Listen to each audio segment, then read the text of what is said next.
وعلى آله وأصحابه أجمعين أما بعد فأعوذ بالله من الشيطان الرجيم بسم الله الرحمن الرحيم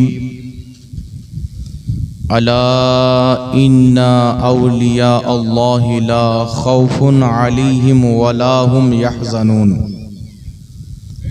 صدق الله المولانا العظيم وصدق بلغنا رسوله النبي الأمين المدين المبين المنير الكريم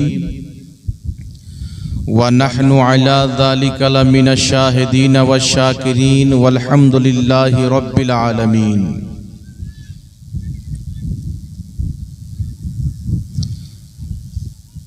আলহামদুলিল্লাহ সমস্ত তারিফ ও প্রশংসা গুণগান মহান রব্বুল আলামিন ওয়াহদাহু লা শরীকের জন্য, যে আল্লাহ ব্যতীত কেউ ইবাদতের যোগ্য নয়, যে আল্লাহ ব্যতীত কেউ সেজদা পাওয়ার যোগ্য নয়, যে মহান রব্বুল আলামিনের জাতে এবং সিফাতে কোনো রকমের কোনো শরীক বা অংশীদার নাই, সে মহান রব্বুল আলামিন ওয়াহদাহু লা শরীকের অগণিতবার অসংখ্যবার আমরা শুকরিয়া আদায় করি,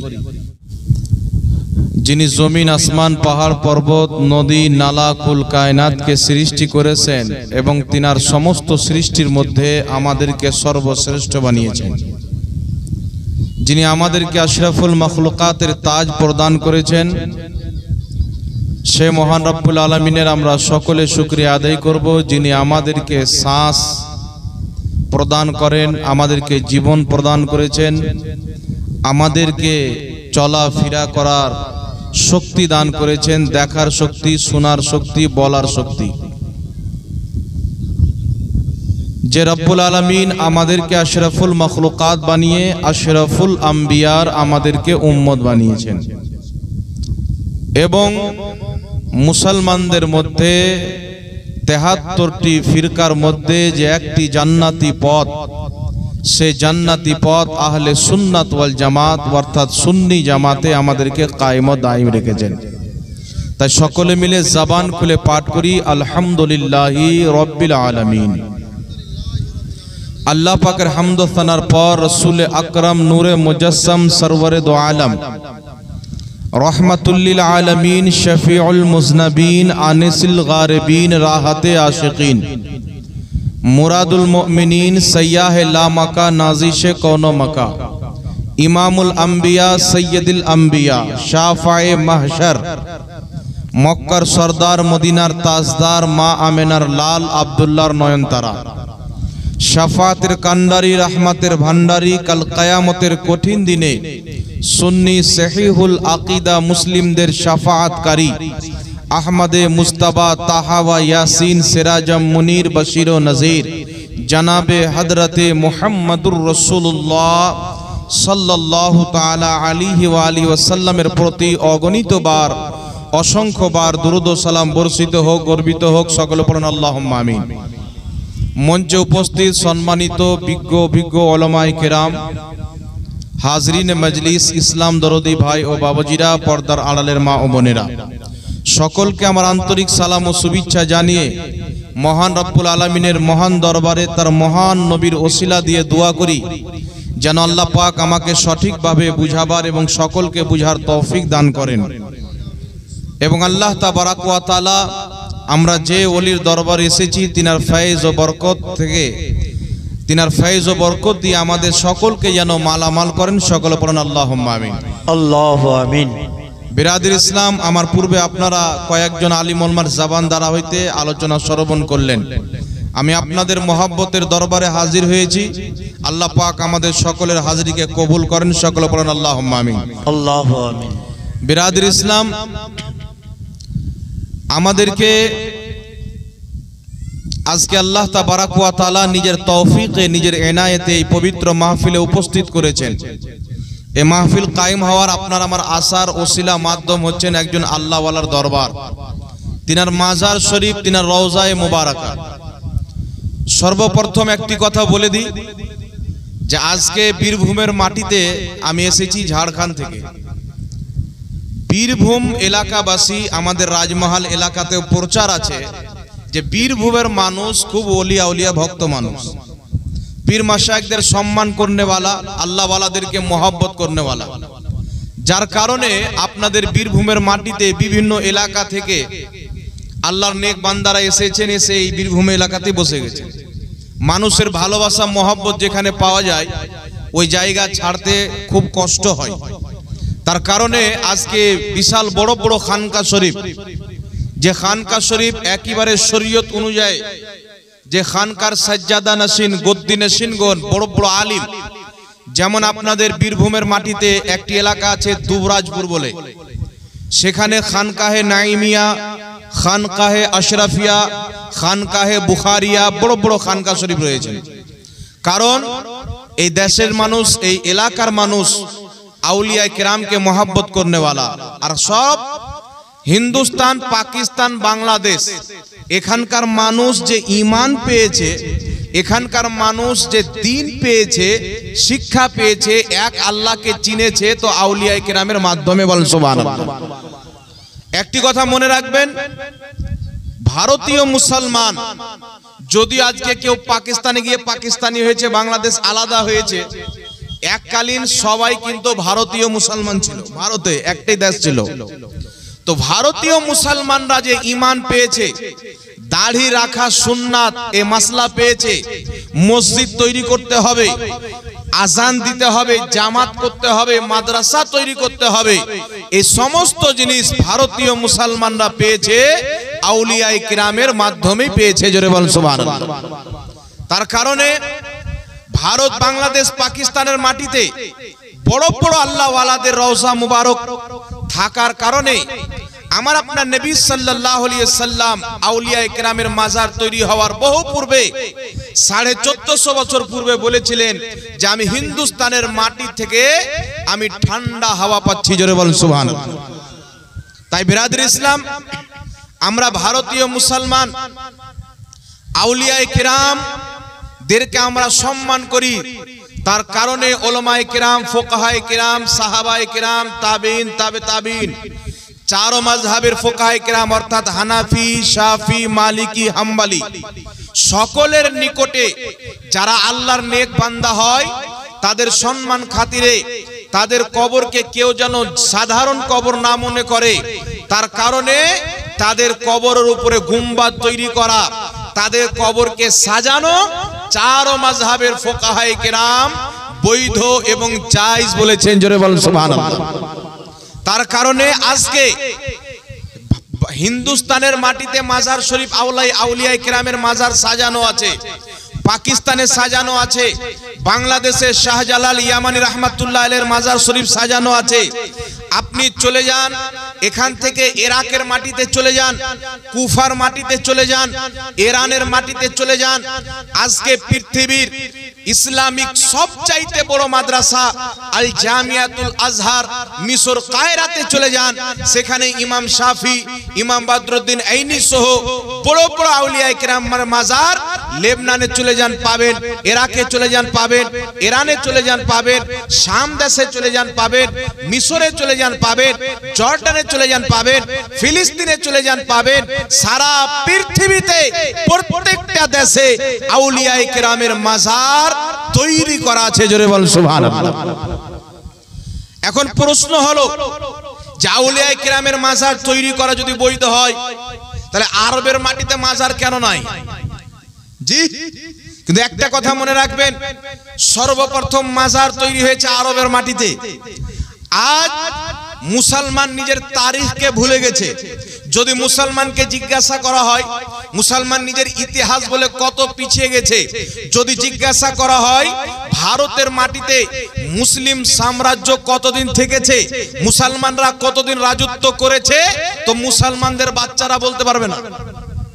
তারপরে কোন বাদশা এসেছে বলতে পারবে না আমাদের ছেলেরা, কারণ আমাদের ইতিহাস আমরা আমাদের বাচ্চাদেরকে ভুলিয়ে দিয়েছি। তাহলে সৌদি আরবের ইতিহাস মনে থাকবে বাবা? জি, একটি কথা মনে রাখবেন, এই যে আপনার মাজার শরীফ, মাজারে গুম্বাদ তৈরি করা, আউলিয়া কিরামের মাজারকে সাজানো, এটা সর্বপ্রথম কাজ আমার আল্লাহ করেছেন। জোরে বলেন সুবহানাল্লাহ। উঠান পবিত্র কোরআন, পবিত্র কোরআন পাকে আল্লাহ বলছেন ওয়াল্লাযীনা আমানু ওয়া আমিলুস সলিহাতি ফি রাওদাতিল জান্নাহ। আল্লাহ বলছেন যারা ঈমান এনে ভালো কর্ম করে নেক আমল করে কবরে আসে, আল্লাহ বলছেন তাদের কবরটাকে আমি জান্নাতের বাগান অর্থাৎ রওজা বানিয়ে দিই। রওজা মানে জান্নাতের বাগান।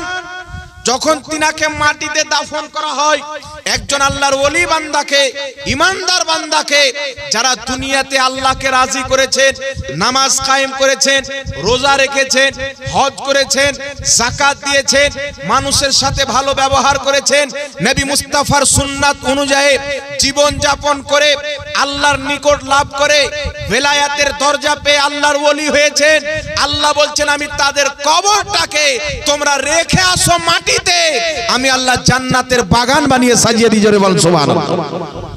তাই নবী পাক সাল্লাল্লাহু আলাইহি সাল্লাম বলেন, তিরমিজি শরীফের হাদিস, রাসূল কায়নাত সাল্লাল্লাহু আলাইহি সাল্লাম বলেন, যখন কোনো বেঈমান ব্যক্তি, কাফির ব্যক্তি, গুনহেগার ব্যক্তি মারা যায়, আল্লাহ তাবারাক ওয়া তাআলা তার কবরটাকে জাহান্নামের টুকরা বানিয়ে দেয়। রাসূল পাক বলছেন যখন কোন আল্লাহওয়ালা মারা যায়, ইমানদার ব্যক্তি ইন্তিকাল করে, আল্লাহ তার কবরটাকে রওজা বানিয়ে দেয়, জান্নাতের বাগান। জোরে হবে না সুবহানাল্লাহ। এখন কিছু নামধারী মৌলবি বেরিয়েছে দাড়ি সেজে, সার্টিফিকেট পরে নিয়েছে, ক্যামেরা আগে কিনেছে, যে কিছু করি না করি সোশ্যাল মিডিয়াতে আগে যাব। এরা বলছে কি যে আল্লাহ ওয়ালাদের কবরকে, নবীর কবরকে কবর বলতে হবে, রওজা বলা যাবে না। আচ্ছা বলেন, মুসলমান কাকে ফলো করবে? মহান রব্বুল আলামিন ইসলাম দিয়েছেন, ইসলামের মধ্যে তার সর্বশেষ পয়গম্বর আমার আপনার নবী রাহমাতুল লিল আলামিন সাল্লাল্লাহু আলাইহি সাল্লামকে পাঠিয়েছেন। ইসলামের সর্বোচ্চ বিধান, সারা পৃথিবীর সর্বশ্রেষ্ঠ কিতাব আল্লাহ বিধান বানিয়ে পবিত্র কুরআনুল মাজিদ দিয়েছেন। জোরে বল সুবহানাল্লাহ। এখন এই কুরআনকে যদি আমরা দেখি, কুরআনের পরে স্থান হচ্ছে নবী পাকের হাদিস। যদি আমরা এই দুটি জিনিসকে ঘেটে দেখি, গবেষণা করি, আল্লাহ পাক নিজেই আল্লাহ ওয়ালাদের কবরকে রওজা বলেছেন। ওয়াল্লাযীনা আমানু ওয়া আমিলুস সলিহাতি ফি রাওদাতিল জান্নাহ। আল্লাহ বলছেন যারা ঈমানদার ভালো কর্ম করে ইন্তিকাল করে, আমি তাদের কবরকে জান্নাতের রওজা বানিয়ে দিই, জান্নাতের বাগান বানিয়ে দিই। তো সর্বপ্রথম মুমিন ব্যক্তির কবরকে যিনি রওজা বলেছেন, ওই হচ্ছে আমাদের সকলের স্রষ্টা রব্বুল আলামিন নিজের কোরআন পাকে। বলেন সুবহানাল্লাহ। তাহলে আজকে যদি কোনো মৌলবি ফতোয়া দেয়, আচ্ছা বলেন ইমানদারের কবরকে যদি আল্লাহ রওজা বানিয়ে দেয়, তাহলে আমার নবীর কবরের কি খবর হবে? জোরে বলে, আমার নবীর কবরের কি আলম হবে? তিনার কবরের কত মর্যাদা হবে? একজন ইমানদার ব্যক্তি যদি ঈমান এনে ভালো কর্ম করে দুনিয়া ত্যাগ করে কবরে যায়, আল্লাহ তার কবরকে জান্নাতের বাগান বানিয়ে দেয়। তাহলে যেই রাসূলকে সৃষ্টি না করলে জান্নাত সৃষ্টি করা হতো না, সেই রাসূলের কবর রওজা কত সুন্দর হবে আপনারা নিজেই চিন্তা করেন। বলেন সুবহানাল্লাহ। তার কারণে নবী মুস্তাফার কবরকে রওজা বলা যাবে যদি আপনার ঈমান থাকে যে আমার নবীর কবরটা জান্নাতের বাগান হয়ে গেছে। যদি আপনার সন্দেহ না থাকে যে আমাদের নবীর কবর জান্নাত হয়েছে না জাহান্নাম, যদি আপনার ডাউট থাকে আপনি বলিয়েন না আমরা আহলে সুন্নাত ওয়াল জামাত চোখ বন্ধ করে বিশ্বাস করি নবী জান্নাতি কিনা, এই প্রশ্ন আমরা করি না। জান্নাতের মালিক আমরা নবী পাককে মানি, আল্লাহর বানাতে জান্নাতের মালিক, জান্নাতের সরদার, জান্নাতবাসীদের অভিভাবক আমরা আমার আপনার নবী রাহমাতুল লিল আলামিনকে বিশ্বাস করি। জোরে বল সুবহানাল্লাহ। তার কারণে আমরা কোরআনের প্রতি ঈমান এনেছি, রাসূলুল্লাহর প্রতি, তার হাদিসের প্রতি ঈমান এনেছি। সুতরাং আল্লাহ পাক কোরআনে নিজের ওলিদের কবরকে রওজা বলেছেন। নবী মুস্তাফা তিরমিজি শরীফের হাদিসে আউলিয়ায়ে কেরামের কবরকে, মুমিনদের কবরকে রওজা বলেছেন। সুতরাং যেই শব্দটা ইমানদারের কবরের ব্যাপারে আল্লাহ কোরআনে ব্যবহার করেছেন, নবী হাদিসে ব্যবহার করেছেন, ওই শব্দ আমরা ব্যবহার করতে পারি কিনা? আর জোরে বলতে হবে, পারি কিনা? তাহলে কোন মৌলবি যদি বলে যে আল্লাহর নবীর কবরকে বা আউলিয়ায়ে কেরামের কবরকে রওজা বলা যাবে না, মনে করতে হবে ওই মৌলবি দানা খেয়ে পড়েনি, গাঁজা খেয়ে পড়েছে। বুঝতে পারছেন? ও মদিনার ট্যাবলেট খেয়ে না নসদের ট্যাবলেট খেয়ে পড়েছেন। তার কারণে আল্লাহর কোরআনের বিপক্ষে ফতোয়া দিচ্ছে, নবীর হাদিসের বিপক্ষে ফতোয়া দিচ্ছে। আউলিয়ায়ে কেরামের কবরকে, আম্বিয়ায়ে কেরামের কবরকে রওজা বলা যাবে না, এই ফতোয়া কোরআনেরও বিপক্ষে, হাদিসেরও বিপক্ষে। সুতরাং আহলে সুন্নাত ওয়াল জামাত কোরআন ছাড়তে পারে না, হাদিস ছাড়তে পারে না, নামধারী মৌলবীকে তালাক দিতে পারে না। কি বলেন? মৌলবীর ফতোয়া যদি আল্লাহর কোরআনের পক্ষে হয়, আল্লাহ রসুলের হাদিসের পক্ষে হয়, মান্য করা যাবে। যদি বিপক্ষে হয়, মান্য করা যাবে। আজকে কিছু সহি আকীদার লোক বেরিয়েছে, তারা বলে আমরা সহি আকীদার লোক, আমরা সহি হাদিসকে মানি, কিন্তু আমি যতটুকু গবেষণা করে দেখেছি তারা কোরআন পাককেও মানে না। নাম দিয়েছে কি জানেন? আহলে হাদিস। নামটা শুনেছেন না? নতুন মনে হচ্ছে। এখন তো বেশি শুনবেন, ওদের ফিতনা সবচাইতে বেশি। এরা নাম দিয়েছে আমরা সহি হাদিসের, সহি হাদিস মাননেওয়ালা, সহি আকীদার লোক, কিন্তু আমি যতটুকু দেখেছি এরা হাদিসকে তো মানে না, পরে থাক, আল্লাহর কোরআনকেও মানে না। আপনি এখন টেনশনে পড়ে যাবেন, হুজুর তা কি করে হতে পারে? একটু লক্ষ্য করে শুনেন। আহলে হাদিসদের ইমাম আব্দুর রাজ্জাক বিন ইউসুফ, বাংলাদেশে একটাদের মৌলবি আছে, ওর চেহারা যদি ধ্যান দিয়ে দেখেন তো ভাত খাওয়া যাবে না। চেহারাতে কোনো নূর নাই, যে নবীর গুস্তাখি করে ওর চেহারাতে নূর থাকে না। আর এখানে সুন্নি জামাতের মৌলবি বসে আছেন, দেখবেন কালো যদি হয় ঈমানের আলো আছে, কালো যদি হয় ঈমানের আলো আছে। এ বাংলাদেশের মৌলবি কি ফতোয়া দিচ্ছে? সহি আকীদার নামধারী আহলে হাদিসদের গুরু, এখন তারা নিজেকে ইমাম বানিয়ে দিয়েছে, ইমাম আবু হানিফাকে বাদ দিয়ে দিয়েছে।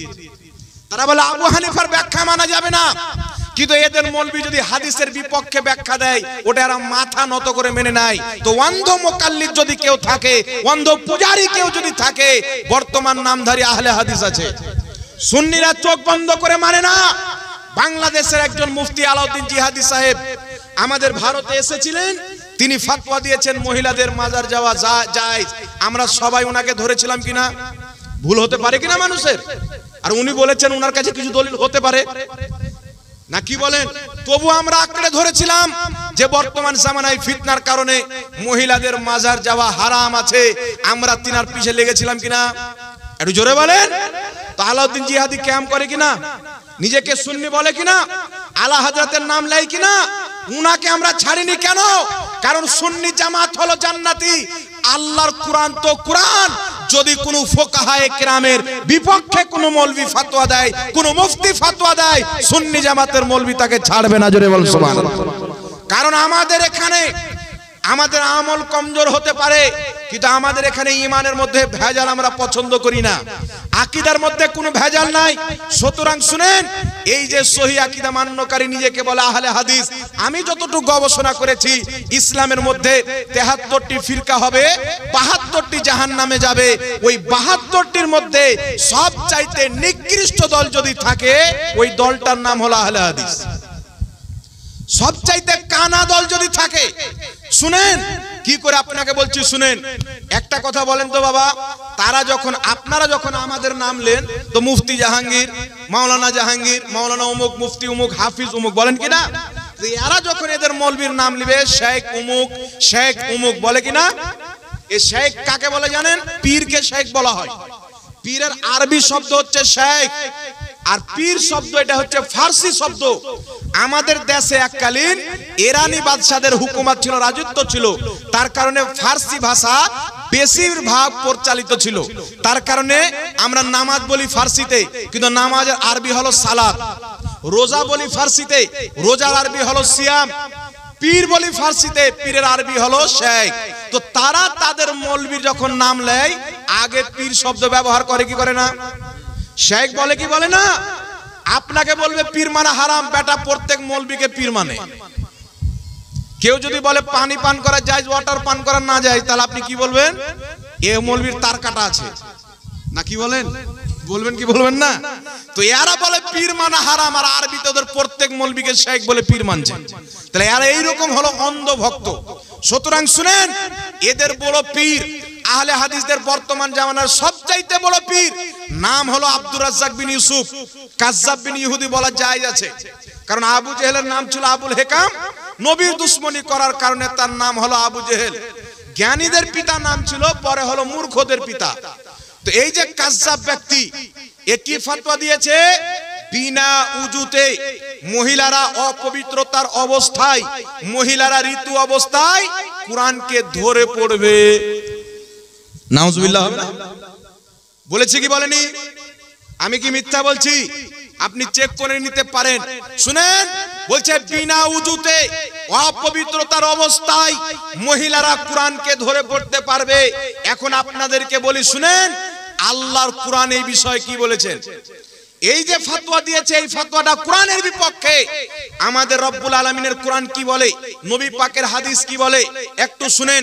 সর্বপ্রথম আল্লাহ পবিত্র কোরআন পাকে বলেছেন লা ইয়ামাসসুহু ইল্লাল মুতাহহারুন। এই পবিত্র কোরআনকে পবিত্র ব্যক্তি ছাড়া কেউ স্পর্শ করতে পারে না। যার উযু নাই ওই ব্যক্তি ও কোরআন ছুঁইতে পারে না। কারণ এখানে যে ইল্লাল মুতাহহারুন আছে, মুতলাক শব্দ, এর অর্থ পবিত্রতাও আছে, উযুও নিতে হবে। তাই কোন ব্যক্তি গা ধুয়ে নিল, পবিত্রতা আছে, পাক তো আছে, কিন্তু উযু নাই, ওই ব্যক্তিকে উযু আগে করতে হবে, তারপরে আল্লাহর কোরআনকে ছুঁইতে হবে। জোরে বলুন সুবহানাল্লাহ। এটা আল্লাহর কালাম, আহলে হাদিসদের বাপের কালাম না। তোমাদের বাপের লেখা কিতাব পায়খানার ট্যাঙ্কিতে ভরে দাও, আমাদের আপত্তি নাই। আল্লাহর কোরআন বিনা উজুতে ছোঁয়া যাবে, এই কথা যদি বলো দুই ট্যাঙ্ক ধরে ফেলে দেওয়া হবে। আল্লাহর কোরআনের অপমান সহ্য করা যাবে না। তার কারণে বিরাদর ইসলাম মহান রব্বুল আলামিন স্পষ্ট ভাবে বলে দিয়েছেন। দেখবেন আমাদের ভারত থেকে যে কিতাবগুলি ছাপানো হয়, সৌদি আরব থেকে ছাপা হয়, ওই কিতাবের উপরে প্রথম একটি আয়াত থাকে লা ইয়ামাসসুহু ইল্লাল মুতাহহারুন। এই কোরআনকে পবিত্র ব্যক্তি ছাড়া কেউ ছুঁতে স্পর্শ করতে পারে। জোরে বলতে হবে সুবহানাল্লাহ। এই আয়াতটা প্রথম আপনার উপরে মালাটের উপরে দেওয়ার কারণ কি? যেন মানুষের নজর প্রথম আয়াতে পড়ে, যদি উজু না থাকে উজু বানিয়ে নেয়, পবিত্র না থাকে পবিত্রতা অর্জন করে নেয়, তারপরই আল্লাহর কোরআনকে ছুঁইবে। বলুন সুবহানাল্লাহ। আরে দাজ্জাল কানা বলছে বিনা উজুতে কোরআন ধরে পড়বে, মহিলারা নাপাক অবস্থায় কোরআন ধরে পড়বে। তাহলে এই আল্লাহর কোরআন প্রচার করলো না কোরআনের অপমান না করলো? জোরে বলেন। কোরআনের অপমান না করনেওয়ালা মুসলমান হতে পারে না, তো আহলে হাদিস কি করে হতে পারে? মুসলমান তো হতে পারে না, আহলে হাদিস কি করে হতে পারে? কিন্তু দুঃখজনক হচ্ছে বর্তমান জামানায় যারা আহলে হাদিস দলে যোগ দিয়েছে, যারা আহলে হাদিস দলে যোগ দিয়েছে, এরা এত অন্ধ বিশ্বাস এবং অন্ধ পূজারী হয়েছে, এদের মৌলবি যদি কালকে বলে কোরআনের পারা হচ্ছে 30 পারা, এরা ওটাই বিশ্বাস করবে। এদেরকে বলে দিবে সুন্নিরা 10 পারা লুকিয়ে দিয়েছে, এদের ভক্তরা ওটাই বিশ্বাস করবে। কিন্তু অন্ধ ভক্তগিরি সুন্নি জামাতের মধ্যে নাই। জোরে বলুন সুবহানাল্লাহ। আরেকটা আয়াত বলছি শুনেন। আচ্ছা বলেন তো বাবা, আমাদের মা বোনদের যখন বাচ্চা জন্ম নেয় দুধ কত বছর পান করবে? জি, আল্লাহ কোরআনে বলছেন মহিলারা নিজের বাচ্চাকে দুধ 2 বছর পর্যন্ত পান করাবে, এটা কোরআনের ফতোয়া। আর এই যে জাহিল বাংলাদেশের আহলে হাদিসদের বড় পীর ফতোয়া দিচ্ছে যে মায়ের যতদিন দুধ হবে বাচ্চা ততদিন পান করবে। বুঝতে পারছেন? 40 বছর বয়সে হলো বাচ্চার মায়ের দুধ হচ্ছে তো পান করবে। তাহলে বলেন এই ব্যক্তিরা কোরআন প্রচার করছে না কোরআনকে মিটাচ্ছে? একজন ব্যক্তি যদি 90টা কথা সহি বলে, 99টা কথা সহি বলে, একটা কথা যদি আল্লাহর বিপক্ষে দেয়, ঈমান থাকবে? জোরে বলেন ঈমান থাকবে? ইবলিসের সবকিছু আল্লাহর পক্ষে ছিল, 6 কোটি বছর ইবাদত করেছিল, আল্লাহ তার নাম জাহিদ, আবিদ, কত রকম টাইটেল দিয়ে তাকে সরদার বানিয়ে ফেরেশতাদের শিক্ষক বানিয়ে দিয়েছিল। কিন্তু মাত্র একটা কারণ, আদমকে সাজদা করেনি, আল্লাহ কি তাকে maaf করেছে? জোরে বলেন।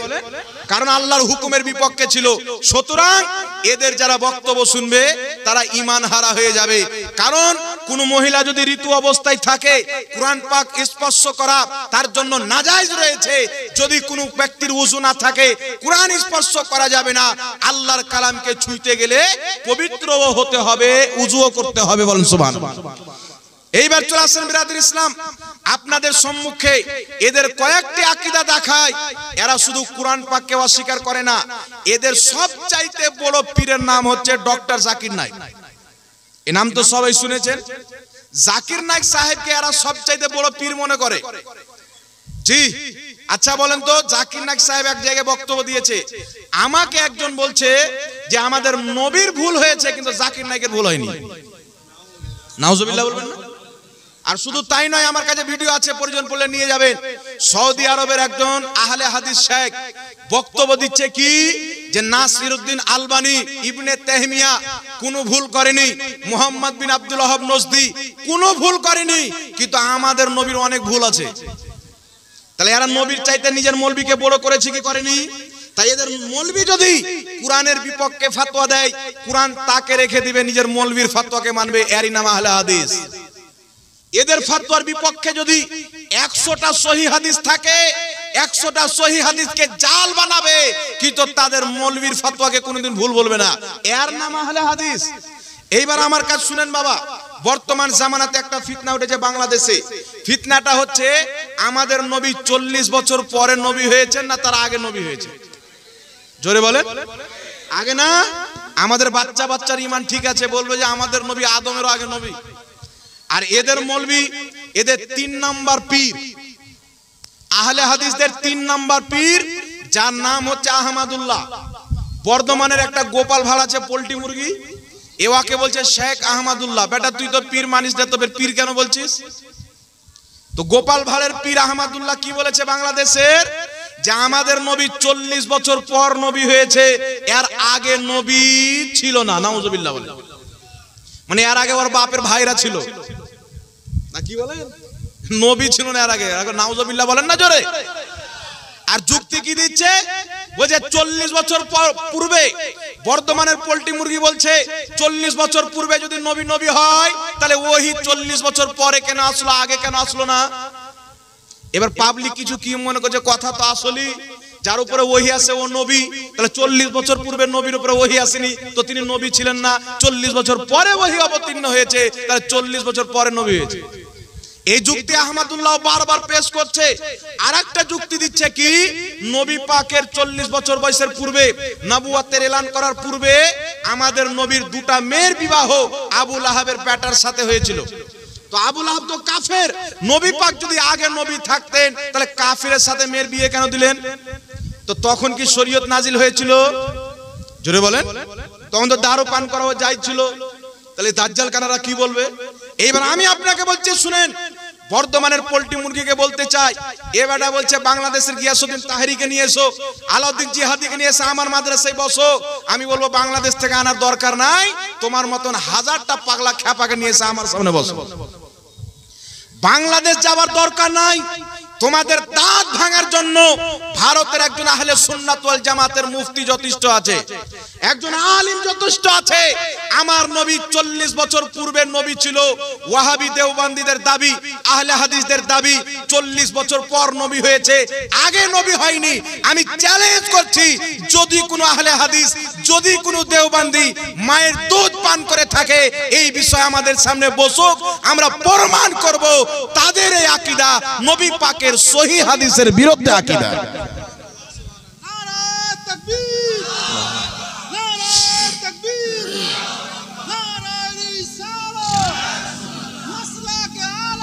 জিন্দাবাদ, আল্লাহু আকবার। এখন প্রশ্ন হচ্ছে 40 বছর পূর্বে কেন ওহী আসেনি? সুতরাং আহলে হাদিসদের মূল বক্তব্যের সারমর্ম হচ্ছে, টোটাল বক্তব্যের সারমর্ম হচ্ছে যে নবী পাকের প্রতি 40 বছর পূর্বে ওহী আসেনি, তাই তিনি নবী ছিলেন না। এখন আমি আপনাকে বলছি, এই আহলে হাদিসদেরকে বলতে চাই এবং দেওবন্দীদেরকে বলতে চাই যে আমি তোমাদেরকে কোরআন থেকে শোনাচ্ছি, শুনো। মারিয়াম রাদিয়াল্লাহু তাআলা আনহার গর্ভে বিনা বাপে আল্লাহ তাবারাক ওয়া তাআলা যখন ঈসা আলাইহিস সালামকে পাঠালেন, গ্রামবাসীরা বলল, মারিয়াম কার সাথে মুখ কালো করেছো? তুমি তো একজন ভালো মহিলা, নেককার মহিলা, তুমি তো আল্লাহর ইবাদতে ব্যস্ত থাকো, তুমি তো ভালো কর্ম করো, হঠাৎ করে তোমার পেটে বাচ্চা কেন? তোমার তো বিবাহ হয়নি। তো আপনার সমাজে হঠাৎ করে যদি একটা মহিলার পেটে বাচ্চা হয়ে যায়, বিয়ে না হয়, আপনি ধরবেন কি ধরবেন না? একটু জোরে বলেন, ধরবেন কি ধরবেন না? তো মারিয়াম টেনশনে আছেন, আল্লাহ পাক বলছেন, মারিয়াম চিন্তা করিও না, তোমাকে যখন জিজ্ঞাসা করবে তুমি লোকদেরকে বলবে আমাকে জিজ্ঞাসা করিও না, আমার কোলে যে সন্তান আছে তাকে জিজ্ঞাসা করো, সে কে? একটু জোরে হবে না সুবহানাল্লাহ? ঈসা আলাইহিস সালাম কয়েকদিনকার বাচ্চা, মারিয়াম রাদিয়াল্লাহু তাআলা আনহার কোলে আছেন, তাকে জিজ্ঞাসা করছেন তুমি কে বলো? তো আল্লাহ পাক তিনার বক্তব্য কুরআন পাকে উল্লেখ করেছেন। ঈসা আলাইহিস সালাম বলছেন ইন্নী আব্দুল্লাহি ওয়া আতানিয়াল কিতাবা ওয়া জাআলানি নবিয়্যা। আল্লাহ পাক কুরআনে উল্লেখ করেছেন, ঈসা আলাইহিস সালাম বললেন ইন্নী আব্দুল্লাহি, নিশ্চয় আমি আল্লাহর বান্দা, ওয়া আতানিয়াল কিতাবা, আল্লাহ আমাকে কিতাব দিয়েছেন, ওয়া জাআলানি নবিয়্যা, আল্লাহ আমাকে নবী বানিয়েছেন। সুবহানাল্লাহ। আর একটু জোরে হবে না সুবহানাল্লাহ? সুবহানাল্লাহ। ঈসা আলাইহিস সালাম মায়ের কোলে কয়েকদিনকার ছেলে, বলছেন আল্লাহ আমাকে নবী বানিয়েছেন। তো ঈসা আলাইহিস সালামের প্রতি কি তখন ওহী এসেছিল? আরে জোরে বলেন না। উনার বয়স 10 বছর হচ্ছেন, ওহী নাই। 20 বছর হচ্ছেন, ওহী নাই। কিতাবের মধ্যে এসেছেন, মতভেদ রয়েছেন। কোন কিতাবে এসেছেন যে 30 বছর বয়সের পর তিনার প্রতি কিতাব অবতীর্ণ করা হয়েছিল। তাহলে কি তিনি 30 বছর পর যদি হয়, তাহলে 30 বছর কি তিনি নবী ছিলেন না? যদি 40 বছর পর হয়, তাহলে 40 বছর আগে কি তিনি নবী ছিলেন না? যদি 20 বছরের পর হয়, তার আগে তিনি নবী ছিলেন না? আরে আল্লাহর কুরআন বলছেন ওয়া জাআলানি নবিয়্যা, আল্লাহ আমাকে নবী বানিয়ে দিয়েছেন। জোরে বলেন সুবহানাল্লাহ। সুবহানাল্লাহ। সুবহানাল্লাহ। তাহলে কি বোঝা গেল? যে নবী তো আল্লাহ ওনাকে কবে বানিয়ে দিয়েছেন, ওহী এসেছেন ওনার উপযুক্ত বয়স হওয়ার পরে। জোরে বলেন সুবহানাল্লাহ। সুবহানাল্লাহ। তার কারণে আমার নবী 40 বছর পূর্বে ওহী আসেনি, তাই নবী মানো না। তাহলে ঈসা নবীকে মানবে কি মানবে না? যদি না মানে তো কাফির হবে। কারণ ঈসা আলাইহিস সালাম বাচপানি আল্লাহ তিনাকে নবী বানিয়ে দিয়েছেন, এটা কুরআন পাকে বলছেন। আর কুরআনের বিপক্ষে আকীদা হলো মুসলমান থাকবে। এবার আরেকটা উত্তরে ওয়াহাবি লাহাবিদেরকে দিতে চাই। আল্লাহ তাবারাক ওয়া তাআলা পবিত্র কুরআন পাকে বলেন ইয়া ইয়াহইয়া খুযিল কিতাবা বিকুওয়াতিন ওয়া আতাইনাহুল হুকমা সাবিয়া। আল্লাহ পাক বলছেন ইয়া ইয়াহইয়া, কিতাবকে শক্ত করে ধরে নাও। আল্লাহ বলছেন আমি আমার ইয়াহইয়াকে শিশু কালী নবী বানিয়ে দিয়েছি। একটু জোরে হবে না সুবহানাল্লাহ? সুবহানাল্লাহ। আল্লাহ বলছেন আমি আমার ইয়াহইয়াকে শিশু কালী নবী বানিয়ে দিয়েছি। তাই তিনার উপরে তো শিশুকালীন ওহী আসেনি। 10 বছর বয়স হচ্ছে, ওহী আসে না। 20 বছর বয়স হচ্ছে, ওহী আসে না। আমি ওয়াহাবিদেরকে জিজ্ঞাসা করতে চাই, ভাইপো তোমরা এই 20 বছর পূর্বে বা 30 বছর পরে যদি ওহী আসে, তাহলে 30 বছরের পূর্বে 40 বছর বয়সে যদি ওহী আসে, তো 40 বছর পূর্বে ঈসা নবীকে নবী মানো কিনা? জোরে বলে। ইয়াহইয়া নবীকে নবী মানো কিনা? যদি বলো নবী মানি না, তো তুমি কাফির, মুসলমান নাই, কুরআনের বিপক্ষে তোমার আকীদা। নবী মানতে হবে। তাহলে বুঝা গেল নবীর প্রতি 40 বছর পূর্বে ওহী আসুক বা না আসুক, আমার নবী আদমেরও পূর্বে নবী হয়ে গেছিলেন। বলেন সুবহানাল্লাহ। সুবহানাল্লাহ। সুবহানাল্লাহ। এখন বলেন তো বাবা, আমরা মুসলমান সর্বপ্রথম প্রাধান্য দিবে আল্লাহর কথাকে, ঠিক না বে ঠিক? এই পিসের বাবুরা বলেন না ঠিক না বে ঠিক? দ্বিতীয় নম্বরে নবীর কথাকে। এখন আপনাদেরকে বলতে চাই, একটু লক্ষ্য করে শুনেন আর আমাকে বলেন। আচ্ছা বলেন তো বাবা, কোন মৌলবীর ফতোয়া যদি নবীর ফতোয়ার বিপক্ষে হয়, আপনারা কোনটা মানবেন? কোনটা মানবেন? আহলে হাদিসদের বক্তব্য হলো আমাদের মৌলবীর মানবো, নবীর মানবো না। এটাই তারা করছে। আহমদুল্লাহ বলে দিয়েছে 40 বছর পূর্বে তিনি নবী ছিলেন না। এই জাহিলরা নিজেকে ধ্বংস করে ওটাকে বিশ্বাস করে যুক্তি পেশ করছে। একজন আমাকে পাঠিয়েছে ইবনে তাহমিয়ার ফতোয়া। ইবনে তাহমিয়া নিজের কিতাবে লিখেছেন উম্মতের ইজমা অনুযায়ী 40 বছর পর নবী নবুয়ত পেয়েছেন। এর আগে যদি কেউ নবীকে নবী মানে তো মুসলমান থাকবে না। আর ইবনে তাহমিয়ার নাপাক আকীদাকে প্রচার করার জন্য এরা নবীর হাদিসকে বাদ দিয়ে দিচ্ছে। এখন আপনাদের সম্মুখে 4টি সহিহ হাদিস শোনাবো বাবা। কয়টা?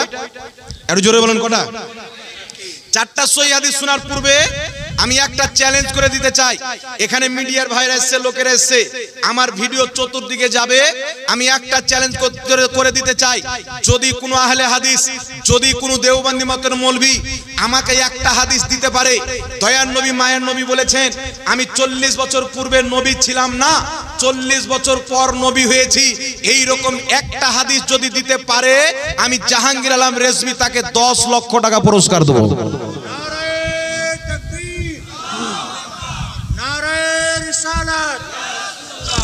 নারায়ে হায়দারি।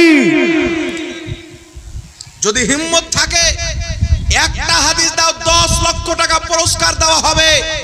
কিয়ামতের কিয়ামতের সকাল পর্যন্ত করির ক্ষমতা হবে না। কিয়ামত তো হতে পারে নবী 40 বছর পূর্বে নবী ছিল না, 40 বছর পর নবী হয়েছে, এই রকম নবীর হাদিস কিয়ামত পর্যন্ত দেখাতে পারে না। জোরে বলেন সুবহানাল্লাহ। সুবহানাল্লাহ। কিন্তু নবী পাক আদমেরও পূর্বে নবী ছিলেন, এইরকম হাদিস কটা লাগবে বেটা? আমাদের সাথে যোগাযোগ করো না, কটা লাগবে? সুন্নি জামাত মৌলবীদের পূজা করে না, মৌলবীর কথাকে নবীর কথার চাইতে বেশি প্রাধান্য দেয় না। যদি নবীর কথাকে বাদ দিয়ে মৌলবীর কথা কেউ মানে, ওই জাতির নাম আহলে হাদিস।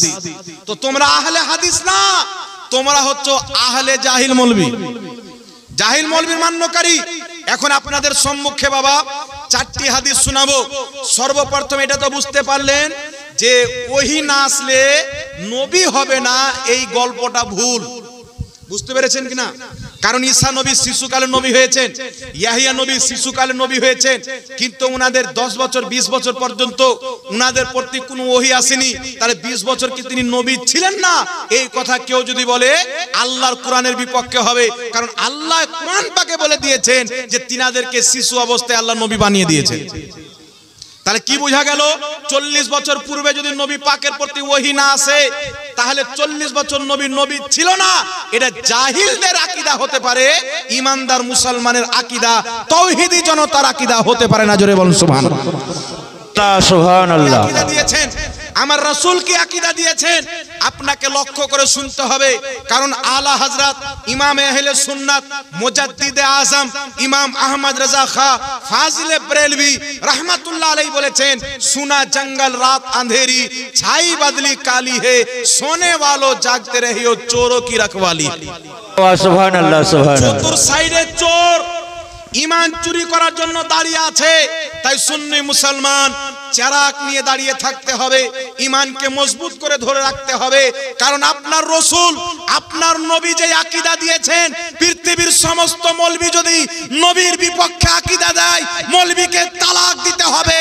নবী মুস্তাফার হাদিসের পাট্টা গলায় ঝুলিয়ে রাখতে হবে। জোরে বলুন নারায়ে তাকবীর, নারায়ে রিসালাত, মুনাজিরে আহলে সুন্নাত হযরতে আল্লামা মাওলানা মুফতি জাহাঙ্গীর সাহেব কিবলা, নারায়ে তাকবীর, মাসলাকে আলা হযরত। তার কারণে নবী মুস্তাফার হাদিস যেই দিকে, আহলে সুন্নাত ওয়াল জামাত সুন্নি জনতা ওই দিকে। জোরে বলুন সুবহানাল্লাহ। সুবহানাল্লাহ। সুবহানাল্লাহ। আলহামদুলিল্লাহ, আমাদের আকীদা আদমের সৃষ্টির পূর্বে দয়ার নবী মায়ার নবীকে আল্লাহ পাক নবুয়ত দিয়ে নবী বানিয়ে দিয়েছেন। এটা আমি বলছি না, এই বক্তব্যটি আমার নবী দিয়েছেন, এই আকীদা আমার নবী দিয়েছেন, এই ফতোয়াটি আমার নবী দিয়েছেন। আমার নবীর হাদিসে যদি পাই, আমাদের আকীদা ওটাই হবে। পৃথিবীর মোল্লার দালালি আমরা করতে পারবো না। আমাদের ঈমান আছে। তাই বিরাদর ইসলাম শুনেন রাসূল পাক কি বলেছেন। সর্বপ্রথমে আপনাকে একটি হাদিস শোনাতে চাই, যেই হাদিসটি ইমাম বুখারীর পূর্বে লেখা হয়েছে, মুসলিম শরীফের পূর্বে লেখা হয়েছে। যেই হাদিসের কিতাব বুখারীর চাইতে বড়, মুসলিম শরীফের চাইতে বড়, ওই হাদিসের কিতাবের নাম হচ্ছে মুসনাদে আহমদ। কি নাম? সুবহানাল্লাহ। সুবহানাল্লাহ। কি নাম? ইমামে আহমদ রাহমাতুল্লাহ আলাইহি 10 লক্ষ হাদিসের হাফিজ। কত লক্ষ হাদিস? যে মৌলবি এখন গেহে বলাচ্ছে না, পেটে লাত মারেন 10টা হাদিস বের হবে না। জি, ওর পেটে যদি আপনি ওই লোহার গাড়িগুলোকে আপনারা কি বলেন, রোড বরাবর করে ডলার চাপিয়ে দেন, তো 10টা হাদিস বের হবে না। ইমামে আহমদ রাহমাতুল্লাহ আলাইহি নিজের কিতাব মুসনাদে আহমদের মধ্যে হাদিস উল্লেখ করেছেন, একেবারে টানটানা সহিহ হাদিস। সাহাবায়ে কিরাম আমার আপনার নবীকে জিজ্ঞাসা করলেন, কি জিজ্ঞাসা করলেন? ইয়া রাসূলুল্লাহ মাতা জুইলতা নবিয়ান, আল্লাহ আপনাকে নবী কবে বানিয়েছেন? জুইলতা শব্দের অর্থ হচ্ছে বানানো। মাতা জুইলতা নবিয়ান, আল্লাহ আপনাকে কবে নবী বানিয়েছেন? আমার নবী বললেন, ওয়া আদামু বাইনা রূহি ওয়াল জাসাদ, যখন আদমের আত্মা একদিকে দেহ আর একদিকে ছিল, আল্লাহ তখন আমাকে নবী বানিয়ে দিয়েছেন। সুবহানাল্লাহ। সুবহানাল্লাহ। সুবহানাল্লাহ। আমার নাম লিপিবদ্ধ করে দিয়েছেন এই কথা নাই। আমার নামে রেজিস্ট্রি করে দিয়েছেন নবুয়ত, এই কথা নাই। এখানে কথা হচ্ছে আল্লাহ আপনাকে নবী কবে বানিয়েছেন। আমার নবী বলতে পারতেন আদমের পূর্বে আমার নামে রেজিস্ট্রি হয়ে গেছে, নবী 40 বছর পরে বানিয়েছেন। কিন্তু আমার নবী উত্তরে বলছেন আদমের দেহ একদিকে আত্মার একদিকে ছিল, আল্লাহ তখন আমাকে নবী বানিয়ে দিয়েছিলেন। वाह वाह सुभान अल्लाह बेशक। আরেকটি হাদিস শুনে নেন। হাদিসটি হচ্ছে তিরমিজি শরীফের মধ্যে। রাসূলের পাককে জিজ্ঞাসা করা হলো, সাইয়েদনা আবু হুরায়রা রাদিয়াল্লাহু তাআলা আনহু জিজ্ঞাসা করলেন, ইয়া রাসূলুল্লাহ মাতা ওয়াজাবাত লাকান নবুওয়াত, ইয়া রাসূলুল্লাহ আপনার প্রতি নবুয়ত কবে অবহিত হয়েছেন, নবুয়ত কবে প্রমাণিত হয়েছেন, নবুয়ত কবে ওয়াজিব হয়েছেন। ফুকাহায়ে কেরাম প্রমাণ করেছেন এর অর্থ হচ্ছে আল্লাহ আপনাকে নবী কবে বানিয়েছেন। আমার নবী বলছেন ওয়া আদামু বাইনার রূহে ওয়াল জাসাদ, যখন আদমের দেহ একদিকে আত্মার একদিকে ছিল আল্লাহ তখন আমাকে নবী বানিয়ে দিয়েছিলেন। बेशक बेशक सुभान अल्लाह। আহলে হাদিসদেরকে বলবো এই হাদিসের ব্যাখ্যায় তোমাদের গুরু মুবারকপুরীর কিতাব তোহফাতুল আহওয়াজি পড়ো। তোমাদের গুরু বলেছেন, আসবাতা শব্দ ব্যবহার করে বলেছেন যে আদমেরও পূর্বে নবীর নবুয়ত প্রমাণিত। জোরে বলুন সুবহানাল্লাহ सुभान अल्लाह बेशक। সম্মুখে আরেকটি হাদিস শোনাতে চাই। হাদিসটি হচ্ছে হাকিম আল মুস্তাদরাক আলা সহিহাইনের মধ্যে। হাদিসটিকে ইমাম তাবরানী মুজামুল কবির লিতাবরানীর মধ্যে উল্লেখ করেছেন। যে হাদিসটিকে ইমাম মুনজিরি সহিহ বলেছেন, যে হাদিসটিকে উল্লেখ করে ইমাম হাকিম রাহমাতুল্লাহ আলাইহি বলেছেন হাদা হাদিসুন সহিহুল ইসনাদ। এই হাদিসের সমস্ত বর্ণনাকারী, এই হাদিসের সনদ হচ্ছে সহিহ। হাদিসটি কি? নবী পাককে জিজ্ঞাসা করা হলো, ইয়া রাসূলুল্লাহ মাতা কুনতা নবিয়ান, আপনি নবী কবে হয়েছেন? জোরে হবে না সুবহানাল্লাহ। सुभान अल्लाह। এখানে ওয়াজিব শব্দ নাই যে আপনার প্রতি নবুয়ত কবে অবহিত হয়েছেন। ডাইরেক্ট সাহাবা জিজ্ঞাসা করছেন মাতা কুনতা নবিয়ান, আপনি নবী কবে হয়েছেন, আপনি নবী কবে ছিলেন। আমার নবী বলছেন কুনতু নবিয়াও, আমি ওই সময়তে নবী ছিলাম। ওয়া আদামু বাইনার রূহে ওয়াল জাসাদ, যখন আদমের দেহ একদিকে আত্মা আর একদিকে ছিল আমি তখনও নবী ছিলাম। জোরে বলুন সুবহানাল্লাহ। सुभान अल्लाह। এখানে উলামায়ে কেরাম আছেন, যারা শিক্ষিত লোক আছে, আমার যুবক ভাইদেরকে বলবো তোমরা নিজের গুগলে গিয়ে গুগলে আরবি লিখবে, ওর বাংলা অনুবাদ চলে আসবে, ওখানে গিয়ে আরবিতে লিখবে কুনতু নবিয়াও শব্দটা লিখবে। কুনতু নবিয়াও আমার নবী বলেছেন। আর হাদিসটি স্পষ্ট সহিহ, কিয়ামত তো আসতে পারে কেউ হাদিসটিকে দুর্বল প্রমাণ করতে পারবে না। টানটানা সহিহ হাদিস, নবী বলছেন কুনতু নবিয়াও, আমি ওই সময়তে নবী ছিলাম। জোরে হবে না সুবহানাল্লাহ। सुभान अल्लाह। मैं उस वक्त भी नबी था। वो आदम बैन रूह वल जसद, जब आदम अलैहिस्सलाम रूह और जिस्म के दरमियान में थे, अल्लाह मुझको उस वक्त नबी बना दिया था। बोलिए सुभान सुभान अल्लाह। আমি ওই সময়তে নবী ছিলাম এর অর্থ কি?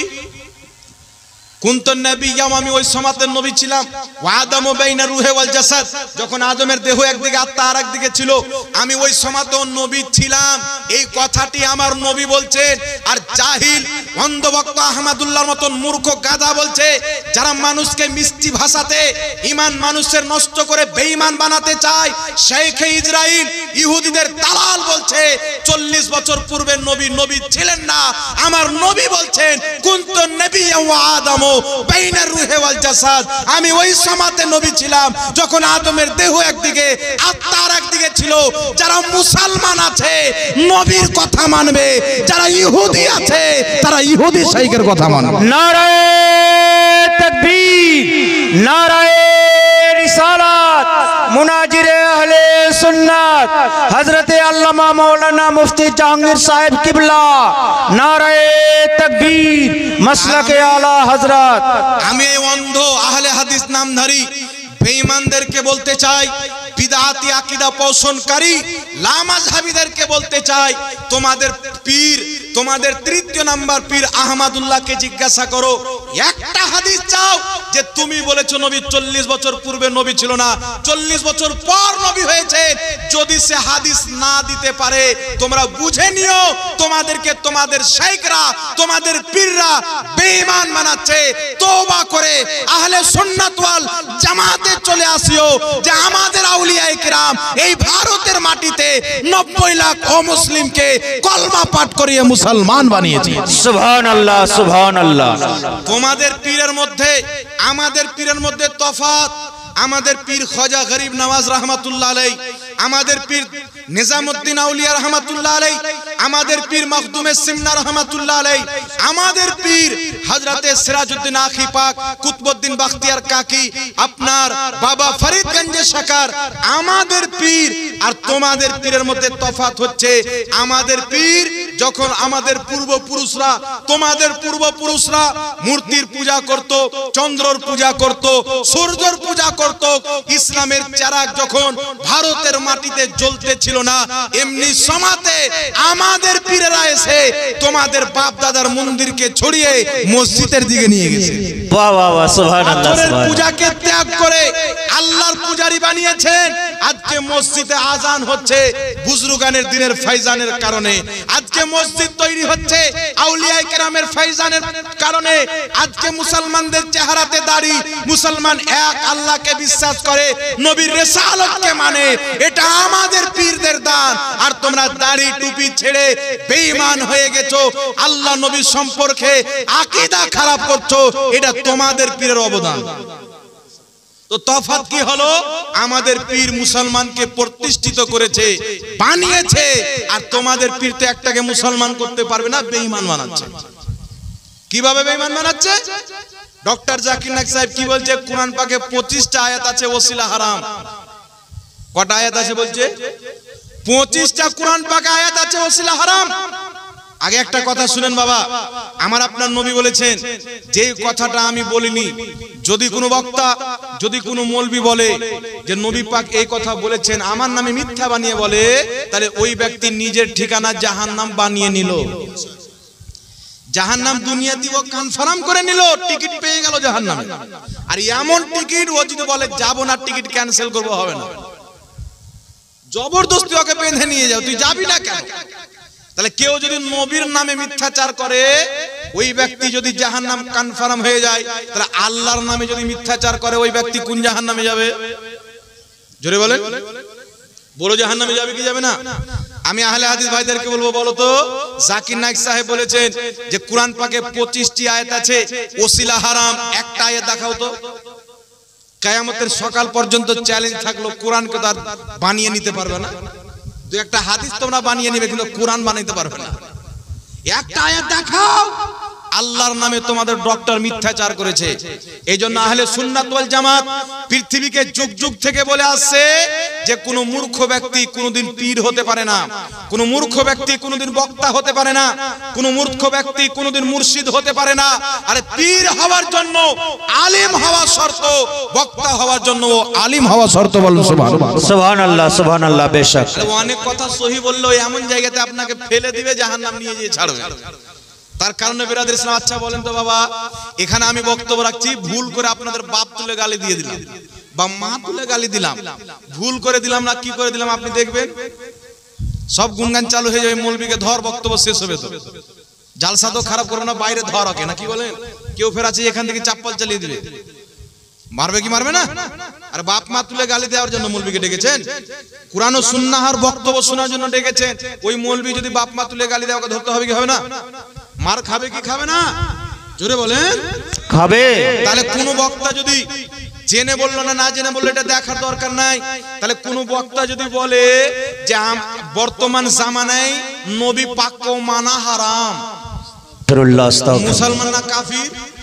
কাফির। ক্লিপ আছে, দেখে নেবেন, মোবাইলে গিয়ে লিখে দিবেন। डॉक्टर साहिब बोलेছেন জাকির নায়েক যে आज की तारीख में मोहम्मद सल्लल्लाहु अलैहि वसल्लम को भी मानना हमारे लिए हराम है। আজকের তারিখে বর্তমান জামানায় বর্তমান যুগে মুহাম্মদ সাল্লাল্লাহু আলাইহি সাল্লামকে মানাও আমাদের জন্য হারাম। এখন কেউ বলতে পারে হয়তো ভুল করে বলে দিয়েছে, তো শরীয়ত কি বলছে? ভুল করে কেউ যদি নবীর তাওহীন করে, নবীর অপমান করে, আপনি আমি কে ফতোয়া দেনে वाला? না আপনার বাপের শরীয়ত, না আমার। চলেন শরীয়তকে জিজ্ঞাসা করি। শরীয়তের মহাপণ্ডিতগণ বিধান তৈরি করেছেন। কি বিধান? যদি কোনো ইনকানা দলিল আল ইস্তিগফাফ ইউকাফফারু বিহি ওয়া ইন লাম ইয়াকসুদুল ইস্তিগফাফ, ইমামুল ফুকাহা ইমাম ইবনে আবিদিন শামী রাহমাতুল্লাহ আলাইহি বলছেন, যদি কোনো ব্যক্তি মুখ দিয়ে কুফরিয়া বাক্য উচ্চারণ করে, সে জেনে করুক আর না জেনে করুক, বাক্যটি যদি কুফরি থাকে ওকে কাফির বলতে হবে।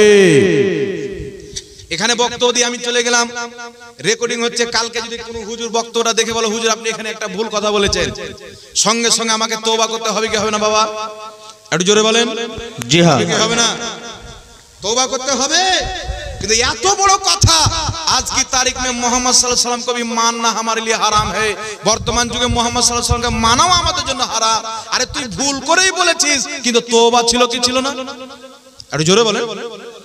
তওবা করলে তো আমরা বুঝে যেতাম যে না, লোকটা ভুল করে বুঝতে পেরেছে, কিন্তু তাকে তার ভুল ধরা হলো, ভারত ছেড়ে দিল, কিন্তু তওবা নসিবে জুটলো না। আর যার নসিবে তওবা জুটে না, তাকে তো ইবলিস বলা হয়। বেশক বেশক, কিয়ামত পর্যন্ত ইবলিসের কপালে তওবা নাই। নূহ আলাইহিস সালামের কাশতি যখন জুতি নামক পাহাড়ে নাগলো, নূহ আলাইহিস সালামের নিকটে ইবলিস গেল, হে আল্লাহর নবী নূহ আলাইহিস সালাম, আপনি আল্লাহকে বলেন না যেন আমাকে ক্ষমা করে দেয়।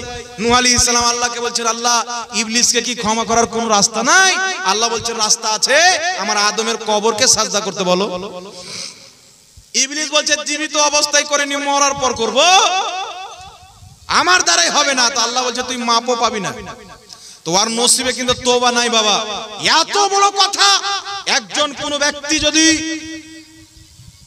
জুয়া খেলে, কোন ব্যক্তি যদি শরাব পান করে নেয়, কোন ব্যক্তি যদি পর মহিলা তো দূরে থাক, নাউজুবিল্লাহ বুঝানোর জন্য বলছি, আপন মায়ের সাথে জিনা করে, অত বড় গুনাহ পাপ হয় না যত বড় পাপ নবীর তাওহীন করাতে হয়। সুবহানাল্লাহ। কেউ যদি শরাবকে হারাম মনে করে পান করে গুনাহগার হবে, ইসলাম থেকে খারিজ হবে না। কিন্তু কোন ব্যক্তি যদি নবী মুস্তাফার চুল পরিমাণে বেয়াদবি করে, ওই ব্যক্তি কাফির হয়ে যায়, যদিও তার হাতে 20 কোটি লোক মুসলমান হয়ে থাকে। মুসলমান থাকে না। শুধু তাই নয়, আমার কাছে বাড়িতে কিতাব আছে, কিতাবের ফটো তুলে নিয়ে এসেছি বাবা, দেখবেন ইংরেজিতে আছে। যারা ইংলিশ পড়তে জানেন, মাস্টার ডাক্তার আছেন বা শিক্ষিত আছেন, ইংরেজি পড়তে জানেন, কিতাবটি নিয়ে যাবেন। ওই জাকির নাইক বলছে কি, টোটাল ডিটেইলস আলোচনা করে তাকে জিজ্ঞাসা করেছে একজন মহিলা যে আল্লাহ পাকের তো অনেক পয়গম্বর নবী এসেছেন, কোন মহিলা কি নবী আসেনি? তো ঘুরিয়ে ফিরিয়ে আলোচনা করতে করতে সারমর্মর দিকে লাস্টে সারমর্মর টেনে বয়ান করছে। বয়ানটা কি করছে? যে 4 জন মহিলা নবী ছিল। জি, কিতাব আমি মোবাইলে নিয়ে বলেছি, আলহামদুলিল্লাহ, অসুবিধা নাই। 4 জন মহিলা নবী ছিল। গুণ গণালছেন, যদি এটা চরিত্র এই আদবটা করির মধ্যে পাওয়া যায়, তাহলে ও নবী হবে। অমুক মহিলার মধ্যে ছিল, অমুক মহিলার, সুতরাং 4 জন মহিলার নবী ছিল। আর আল্লাহ কোরআনে বলছে, আমি কোন মহিলাকে নবুয়ত দিইনি। তাহলে বলেন তো, এত বড় পণ্ডিত যেই একজন ব্যক্তি ডাক্তারি করে কোরআন ডাইরেক্ট নিল, মানা পড়ছে, তাহলে ও বেশি কোরআন বুঝবে না একজন মাদ্রাসাতে তাফসীর পড়ছে, ইলমে তাফসীর, কোরআন পাক ইলমুল কালাম পড়ছে, ইলমে মান্তিক পড়ছে, নহু পড়ছে, সারফ পড়ছে, হাজার মতন ইলম পড়ছে, ওই ব্যক্তি বেশি কোরআন পড়বে না মাস্টার একজন নিয়ে পড়লো হয়ে গেল? কে বেশি বুঝবে বাবা? একজন জেনারেল শিক্ষিত ব্যক্তি যদি 20 বছর কোরআন পড়ে, আর একজন মাদ্রাসায় পড়নেওয়ালা মৌলবি যদি 1 খতম কোরআন পড়ে তারজমা সহ, এই ব্যক্তি যতটুকু কোরআন পড়বে 20 বছর পড়নেওয়ালা জেনারেল শিক্ষিত ব্যক্তি বুঝতে পারে না। কারণ তাকে যদি বলেন ইলমে নহ কাকে বলে, প্যান্টে পাখানা করে দিবে। ইলমে সারফ কাকে বলে, খবর নাই। ইলমে তাফসীর কাকে বলে, শানে নুজুল কাকে বলে, নাসিখ কাকে বলে, মানসুখ কাকে বলে, মুতাশাবিহাত কাকে বলে, মুকাত্তাআত কাকে বলে, একটাও বলতে পারবে না। কিন্তু একজন আলিমকে যখন জিজ্ঞাসা করবেন, সবটা বলেও দিবে, তার তারিফ করেও শুনিয়ে দিবে। বাহ বাহ, সুবহানাল্লাহ। বেশক, এই ডক্টর সাহেব নিজের কিতাবের মধ্যে লিখছে যে আল্লাহ মানুষ রূপে আসতে পারে না, আর যদি মানুষ রূপে চলে আসে তার আল্লাহ হতে পারবে না। আল্লাহ মানুষ রূপে আসতে পারে না, যদি মানুষ রূপে চলে আসে তার আল্লাহ হতে পারবে না। মানে আল্লাহ যদি মানুষ রূপে চলে আসে তো আল্লাহ শেষ হয়ে যাবে, বিনা আল্লাহতে জমিন আসমান থাকবে। নাউজুবিল্লাহ বলেন। নাউজুবিল্লাহ। তাহলে এগুলো মস্তিষ্ক কোথায় থেকে আসে জানেন? যখন কোন মৌলবি বলে শাবে বারাতের হালুয়া রুটি খাওয়া না যায়, উটের পেশাব পান করা যায়, তখন ওর ব্রেনে এগুলো আসে। যে মুদ খায় ওর ব্রেনে আসে, হালুয়া রুটি খানেওয়ালার ব্রেনে আসবে না, কারণ হালুয়া রুটি আমার নবী নিজে খেয়েছে। বাহ বাহ বাহ, সুবহানাল্লাহ। খাননি আলহামদুলিল্লাহ, কারণ উটের পেশাব হচ্ছে অপবিত্র, খাওয়া যাবে না। ওটা মুনাফিকদের জন্য নবী পাক বলেছেন, আর মুনাফিকদের হাদিসকে নিয়ে আরা বলছে খাবো আমরা, তো খা। এটা আমাদের ভাগ্যের ব্যাপার। নবীর সুন্নাত হালুয়া রুটি আমরা খাই, আর উটের মুত তোমরা খাও। একটা সাধারণ লোককে জিজ্ঞাসা করলে উত্তম কারা, বলে যে হালুয়া রুটি খাচ্ছে। মুত খানেওয়ালা কোনোদিন উত্তম হয় বাবা? জি কথা বলেন। শুধু তাই নয়, আমার মোবাইলে ভিডিও আছে, এই ব্যক্তি বলছে, একজন ব্যক্তি বলছে, এই যে আপনার আহলে হাদিস পীর, সে বক্তব্য দিচ্ছে যে মানুষের বীর্য এটা নাপাক, নাপাক, চাইলে আপনি খেতে পারেন, না চাইলে না খান। নাউজুবিল্লাহ বলবেন না? আস্তাগফিরুল্লাহ। কত কিছুকে পাক বানাচ্ছে। পাকটা কেন বললো জানেন? ওর বাপ ইহুদিরা যে পাক মনে করে, ওর বাপ নাসারা খ্রিস্টানরা ঈসাইরা যে পাক মনে করে, তো ও তো ঈসাইদের ধর্ম প্রচার করছে, ইহুদিদের, ও তো ইসলাম প্রচার করছে না।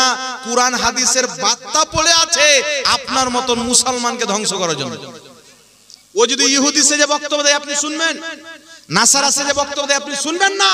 তার কারণে ইসলামিক স্কলার সেজেছে, মদিনার ইউনিভার্সিটিতে গিয়ে টাইটেল নিয়ে এসেছে, মাদানি, পাদানি, ভাদানি, বিভিন্ন রকম টাইটেল নিয়ে এসেছে। আর মাদানি টাইটেল কত খতরনাক আমি একটা বলবো, আগে আর একটা বলে দিই। ডক্টর সাহেব বলছেন কি, নিজের কিতাবে লিখছেন আল্লাহ জুলুম করতে পারে। জুলুম মানে জানেন? অত্যাচার করতে পারে। কেউ যদি বলে আল্লাহ অত্যাচার করতে পারে, ওর ঈমান থাকবে না। আমার আল্লাহ কোনদিন করের উপরে অত্যাচার করে না, কারণ আল্লাহ হচ্ছে দয়ালু, রহমানুর রহিম। আল্লাহ গাফফার, মানুষের গুনাহ মাফ করে। আল্লাহ সাত্তার, মানুষের কবিরা গুনাহের উপরে পর্দা দেখলে লুকিয়ে দেয়, বান্দার সামনে প্রকাশ্য করে না। সুতরাং কোন ব্যক্তি যদি বলে আল্লাহ জুলুম করতে পারে, অত্যাচার করতে পারে, ওই ব্যক্তির ঈমান থাকবে না। আর জাকির নায়কের একটা নাই, অনেক কুফরি আকীদা আছে, বলছে আল্লাহ জুলুম করতে পারে। সুতরাং কোন ব্যক্তিকে দেখে, আমাকে যদি কোনো ব্যক্তি 20 কোটি টাকা দেয়, আমাকে যদি কোনো ব্যক্তি 20 কোটি লাগবে না, 5 কোটি টাকা দেয়, আমি কালকে বীরভূমের মাটিতে একটা কনফারেন্স করব বাবা। আর কনফারেন্স করব, 10টা মৌলবি কিনবো, আর ওই মৌলবি সাহেবের 10টা লোক কাছে ডাকবো, আর ওই 10টা লোককে টাক করে মাথায় টিকা লাগাবো, আর হালকা চুল রেখে দেবো, পুরো কাটবো, হালকা ঝুটি রেখে দেবো, আর নাম রাখবো গৌতম বুদ্ধ, নাম রাখবো গণেশ, নাম রাখবো শঙ্কর, করে ইহুদি নাম রেখে দেবো। আর দাঁড়িয়ে প্রশ্ন করাবো, বলে দেবো বেটা এই প্রশ্নটা করিও 15 দিন আগে। আমাকে ওই প্রশ্ন করলো, আমি তার উত্তর দিয়ে দিলাম, আর বলে দিয়ে আমি তাহলে মুসলমান হয়ে গেলাম। তাহলে টাকা যদি থাকে করা সম্ভব কি সম্ভব না? ওই তো নাইক সাহেব করছে। ভারতে বোম্বাইয়ের মাটিতে আমি ছিলাম, একজনের সাথে আমার চ্যালেঞ্জ হয়েছিল, বুঝে বোম্বাইয়ে জাকির নাইক সাহেব 5000 ব্যক্তিকে মুসলমান করেছে। আমি বললাম 5টি দেখাও, 5 জন ব্যক্তি দেখাও, 5 জন ব্যক্তি দেখাতে হবে, 5 জন ব্যক্তি দেখাও। কিন্তু বিরাদর ইসলাম 5 জন ব্যক্তি দেখাতে পারেনি। বোম্বাই যখন ছেড়ে চলে গেল, বোম্বাই ছাড়ার পর, বোম্বাই ত্যাগ করার পরে তার যে বডিগার্ড ছিল, এখন পর্যন্ত সোশ্যাল মিডিয়াতে পেয়ে যাবেন, তার বডিগার্ড বলেছিল যে কলমা পড়নেওয়ালা 100-র মধ্যে একটা হতে পারে, 99টা তৈরি করালো। বাহ বাহ বাহ। সুতরাং কোন ডক্টর, কোন মাস্টার কালকে যদি আপনার দিনের শিক্ষা নিয়ে আসে, তার কাছ থেকে দিন শিখতে হবে না, আলিমের কাছ থেকে দিন শিখতে হবে। কুরআন যারা মাদ্রাসায় শিক্ষকের কাছে পড়েছেন, তাদের কাছে দিন শিখতে হবে।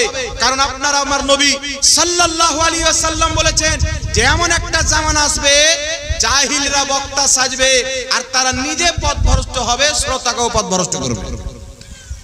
তার কারণে বিরাদ ইসলাম, আমার আপনার নবীর যে আকীদা আমাদেরকে দিয়েছেন, ওই আকীদা আমাদেরকে মানতে হবে।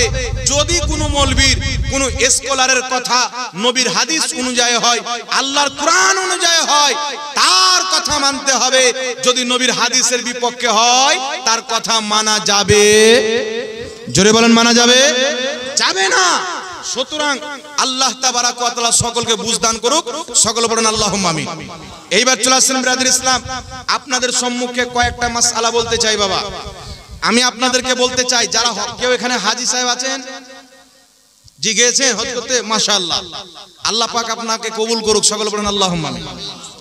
যারা হজ করতে গিয়েছেন তারা জানে, আমার কাছে একটু লক্ষ্য করে শুনবেন, যিনারা কে প্রশ্ন দিয়েছেন বলছে, যারা হজ করতে গিয়েছেন তিনারা জানেন, যারা হয়তো উর্দু আরবি পড়তে জানে, ওখানে জান্নাতুল বাকি একটি কবরস্থান আছে, মুসলমানদের কবরস্থান জান্নাতুল বাকি, যেখানে কমবেশ 10,000 সাহাবা আরাম করছেন। ওই জান্নাতুল বাকি কবরস্থান এককালীন প্রত্যেকটা কবরের উপরে সুন্দর গুম্বাদ তৈরি করে সাজানো ছিল। জানেন আপনারা? বলে না যে সৌদি আরবে মাজার নাই, কিন্তু সৌদি আরবেও মাজার ছিল। এই তো আপনার 1922 সালে তারা মাজারগুলোকে ভেঙেছে। কিন্তু আগে সৌদি আরবে যখন সচ্চা পাক্কা মুসলমানদের হুকুমত ছিল, যখন ইহুদিদের দালালি করনেওয়ালা ছিল না, তখন কিন্তু তাদের মাজার উপরে গুম্বাদ তৈরি করা ছিল। আপনি মোবাইলে সার্চ করবেন পুরাতন জান্নাতুল বাকি, মা খাদিজাতুল কুবরার কবরের উপরে সুন্দর গুম্বাদ দেখতে পাওয়া যাবে, মা ফাতেমার কবরের উপরে সুন্দর গুম্বাদ দেখতে পাওয়া যাবে। সুতরাং সর্বপ্রথম মাজার তৈরি হয়েছে নবী মুস্তাফার দেশ আরবের মাটিতে, হেজাজে। জোরে বল সুবহানাল্লাহ। সুবহানাল্লাহ সুবহানাল্লাহ। ওখান থেকে ভারতবাসী মুসলমানরা শিখেছে, বাংলাদেশি মুসলমানরা শিখেছে। আজকে যে সৌদি আরবের মৌলবীরা ফতোয়া দেয় কবরের উপরে গুম্বাদ তৈরি করা যাবে না, এরা হচ্ছে ইহুদিদের সাথে সাঠগাঁঠ। এর পূর্বে 700-800 বছর পূর্বেকার যারা মক্কার ইমাম ছিল, কাবার ইমাম ছিল, আরবের ইমাম ছিল, তাদের সকলের ফতোয়া হলো যারা আল্লাহকে রাজি করে দুনিয়া থেকে গিয়েছেন, হক্কানি আলিম ওলামার কবরে, নবী বংশের ব্যক্তির কবরে, আল্লাহর নেক বান্দাদের কবরের উপরে গুম্বাদ তৈরি করা ইসলামে জায়েজ আছে। জোরে বলুন সুবহানাল্লাহ সুবহানাল্লাহ। এখন আগে একটা হাদিস শুনিয়ে দিই, তারপরে গুম্বাদ তৈরি করা জায়েজ আছে এই হাদিস পরে শোনাবো। আগে একটা হাদিস শুনেন। দয়ার নবী মায়ার নবী হযরতে আলীকে বলছেন, আলী যাও, যত উঁচু কবর আছে ভেঙে বরাবর করে দাও, যত মূর্তি আছে ভেঙে দাও, যত উঁচু কবর আছে, পাক্কি কবর, মূর্তি আছে, সব ভেঙে দাও। তাহলে নবী পাক তো পাক্কি কবর ভাঙতে বলেছেন, তাহলে আমরা পাক্কি করি কেন? তার কারণে হাদিস বুঝতে হবে। কে কি বলছে? আমার দিকে লোক, আপনার ওদিকে কেন তাকাচ্ছেন? আপনারা এদিক ওদিক তাকান তো আমি মনে করবো আপনারা ধ্যান দিয়ে শুনছেন, আর যদি না শুনেন তো আমার বলে কোনো লাভ হবে না। তাহলে হযরতে আলীকে নবী বলছেন যত পাক্কি উঁচু কবর আছে ভেঙে চুরমাচার করে দাও, মূর্তি ভেঙে দাও। তাহলে আমরা পাক্কি কবর বানাই কেন? কবর উপরে গুম্বাদ বানাই কেন? এখন শুনেন, হাদিস কি আমাদের জেহেনে আমাদের মতো বুঝতে হবে না মুহাদ্দিসিনের মতো বুঝতে হবে? জোরে বলেন। মুহাদ্দিসদের মতো বুঝতে হবে। জগৎ বিখ্যাত মুহাদ্দিস ইমাম ইবনে হাজার আসকালানী রাহমাতুল্লাহ আলাইহি, যিনাকে আহলে হাদিস ও মুহাদ্দিস মানে, দেওবন্দি ও মুহাদ্দিস মানে, আহলে সুন্নাত ওয়াল জামাত সুন্নিরাও মুহাদ্দিস মানেন। তিনি নিজের কিতাব বুখারী শরীফের সারা ফাতহুল বারি, বাইরুত লেবাননের ছাপ, এই কিতাবের মধ্যে বলেছেন নবী পাক যে কবরগুলি ভাঙতে বলেছিলেন, ওই কবরগুলো মুশরিকদের ছিল, মূর্তি পূজকদের ছিল, অগ্নি পূজকদের ছিল, একটাও মুসলমানদের কবর ছিল না। সুতরাং মুশরিকদের কবর ভাঙার হুকুম আমার নবী দিয়েছেন। কোন ব্যক্তি যদি এই হাদিসকে নিয়ে মুমিনদের কবর ভাঙে, মুসলমানদের কবর ভাঙে, ওই ব্যক্তি মুসলমানকে কষ্ট দিল। বুঝতে পারছেন? আল্লাহ ওয়ালাকে কষ্ট দিল। আরেকটা কথা আপনাদেরকে আল্লাহ সামাজিক জ্ঞান দিয়েছেন, একটু লক্ষ্য করে বলেন তো বাবা, আমার নবীর জামানাতে যে সাহাবী ইন্তিকাল করেছেন, যে মুসলমান ইন্তিকাল করেছেন, তাদের কবর আমার নবীর সামনে হয়েছে না হয়নি? জোরে বলেন। হয়েছে। তাহলে কোন সাহাবীর কবর যদি শরীয়ত বিরোধী হয়, তাহলে আমার নবীর প্রতি অপবাদ লাগবে কিনা? যে নবীর জামানায় সাহাবীর কবর শরীয়ত বিরোধী হয়েছে আর নবী কিছু বলেননি, এই অপবাদটা আসবে।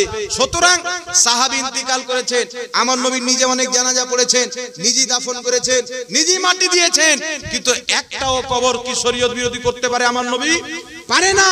সুতরাং বোঝা গেল যেইগুলো কবর ভাঙতে বলা হয়েছিল সেই কবর কোনো মুসলমানের কবর ছিল না, প্রত্যেকটা কবর ছিল কাফিরদের, ইহুদিদের, মুশরিকদের কবর ছিল।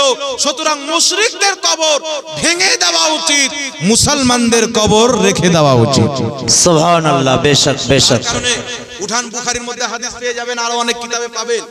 আল্লাহর নবী সাল্লাল্লাহু আলাইহি সাল্লামের ইন্তিকালের 100 বছর পর নবী পাকের রওজা মুবারকের একদিককার দালান ভুসড়ে পড়ে গেল, দালান ভেঙে গেল। সাহাবায়ে কেরাম তাবিঈন জামানায় যিনারা ছিলেন এসেছেন, আসার পর তিনারা খোদাই করবেন তো দেখছেন একটা পাও বেরিয়ে এসেছেন। কেউ বলছেন এটা নবী পাকের পাও। কত বছর পর? 100 বছর পর। কেউ বলছেন এটা নবী পাকের পাও, কেউ বলছেন এটা আবু বকরের পাও, কেউ বলছেন এটা উমর ফারুকের পাও। একজন সম্মানিত ব্যক্তি এসে বলছেন এটা উমরে ফারুকের পাও, তখন সবাই বিশ্বাস করলো এটা উমরে ফারুকের পাও। তার কারণে কবি বলছেন জমি মেইলি नहीं होती जमन मैला नहीं होता। वाह वाह वाह वाह सुभान अल्लाह। मोहम्मद के गुलामों का कफन मैला नहीं होता। তার কারণে আল্লাহর ওলি ওমর ফারুক রাদিয়াল্লাহু তাআলা আনহুর পাপ 100 বছর পরেও সহি সালামত ছিল। বলুন वाह वाह वाह सुभान नाराए तकबीर नाराए रिसालत मसलके आला हजरत दीन इस्लाम।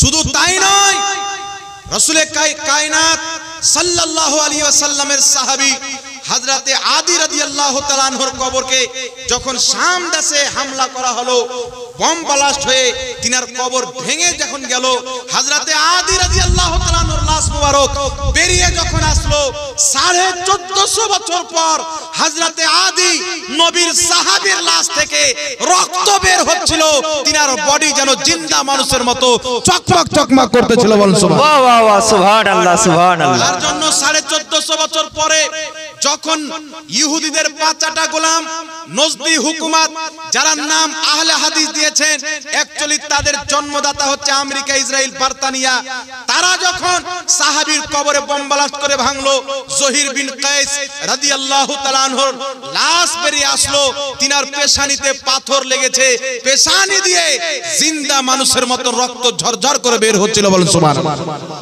1450 বছর পরে সাহাবায়ে কেরামের জিন্দা লাশকে দেখে তারা ঈমান আনতে পারেনি।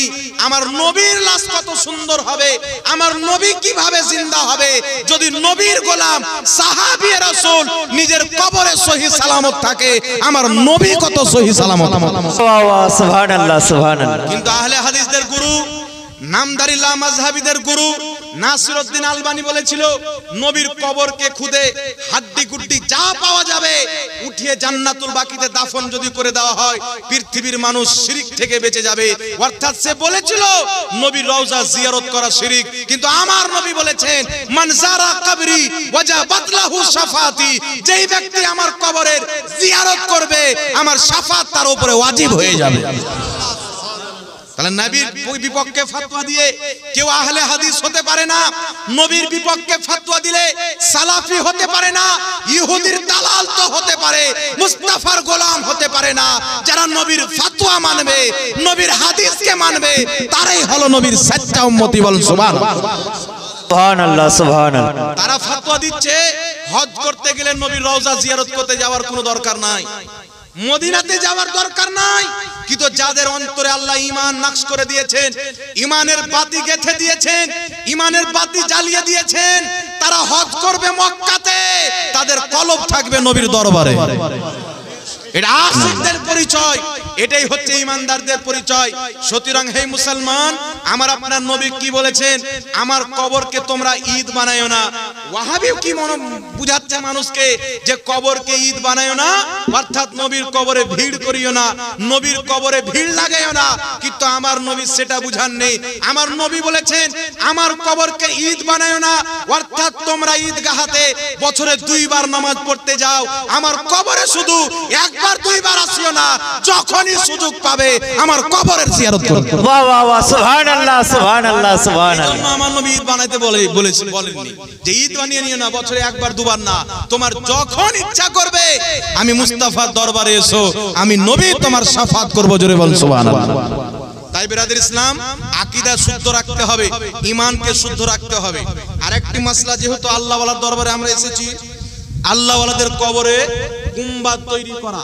আচ্ছা বলেন, সাহাবায়ে কেরাম রাসূলুল্লাহর রওজা মুবারকের প্রাচীর যখন ভুসড়ে গেল, ভেঙে পড়ে গেল, তাহলে সাহাবায়ে কেরাম তো হাদিসটা পড়েছেন, হযরতে আলী তো জানেন, সাহাবায়ে কেরাম তো হাদিসটা জানেন যে নবী বলেছেন যত পাক্কি কবর আছে ভুসড়ে দাও, ভেঙে দাও, না কি বলেন? তাহলে সাহাবায়ে কেরাম ভাঙছেন না, নবীর রওজা মুবারকের একটি প্রাচীর ভেঙে পড়ে গেছেন, সাহাবায়ে কেরাম সুন্দর করে সাজাচ্ছেন। জোরে বলেন সুবহানাল্লাহ। তাহলে সাহাবায়ে কেরামের মতে কি বোঝা গেল? আল্লাহ ওয়ালাদের কবরকে সাজাতে হবে, ভাঙতে হবে না। ভাঙার হুকুম মুশরিকের কবরের হয়েছে, সাজানোর হুকুম আল্লাহ ওয়ালাদের কবর হয়েছে। বলেন সুবহানাল্লাহ। এইবার চলে আসেন ইমাম কাসানি রাহমাতুল্লাহ আলাইহি বাদায়ুস সানায়ে কিতাবের মধ্যে লিখেছেন আল্লাহ ওয়ালাদের কবরের উপরে গুম্বাদ তৈরি করা জায়েজ আছে। ইমাম বদরুদ্দিন আইনি বলেছেন আল্লাহ ওয়ালাদের কবরে গুম্বাদ তৈরি করা জায়েজ। ইমাম ইবনে হাজার আসকালানি বলেছেন আল্লাহ ওয়ালাদের কবরে গুম্বাদ তৈরি করা জায়েজ আছে। ইমামুল ফুকাহা ইমাম ইবনে আবিদিন শামী ফতোয়া শামীর মধ্যে লিখেছেন আল্লাহ ওয়ালাদের কবরের উপরে গুম্বাদ তৈরি করা এটা জায়েজ আছে। তাই মিশর জামে আজহার ইউনিভার্সিটির ফুকাহায়ে কেরামের শিক্ষকদের ফতোয়া আল্লাহ ওয়ালাদের কবরের উপরে গুম্বাদ তৈরি করা জায়েজ আছে। চারো মাযহাবের ফতোয়া ওলিদের কবরের উপরে গুম্বাদ তৈরি করা জায়েজ আছে। জোরে বলুন সুবহানাল্লাহ সুবহানাল্লাহ। সুতরাং আমরা হাদিস মানবো, ফুকাহায়ে কেরাম মুহাদ্দিসিন ইমামদের ফতোয়াকে মানবো। আমার নবী মুসলিম শরীফে বলেছেন যারা ইমাম মানা ব্যতীত মারা যায় তাদের মৃত্যু জামানায়ে জাহিলিয়াতের বেঈমানের মতন হয়। সুতরাং আমরা নিজের টানা ঘিচড়া করব না। আল্লাহর নেক বান্দারা বিজ্ঞ আলিম মুহাদ্দিস ফুকাহারা যেই ফতোয়া দিয়েছেন কুরআন হাদিস দিয়ে দলিল দিয়ে আমরা ওই ফতোয়াকে মানবো, তবেই আমরা সঠিক পথে হেদায়েতের পথে থাকবো। বলুন সুবহানাল্লাহ। এখানে একটি প্রশ্ন করা হয়েছে, দেখি কি প্রশ্ন আছে। এটা কি আছে? পাড়া গ্রামে হয় না, তারপরে কি আছে? পাড়া গ্রামে জুমার নামাজ হয় না, জুম্মা দিনে জোহর নামাজ পড়তে হবে কি হবে না? তারপরে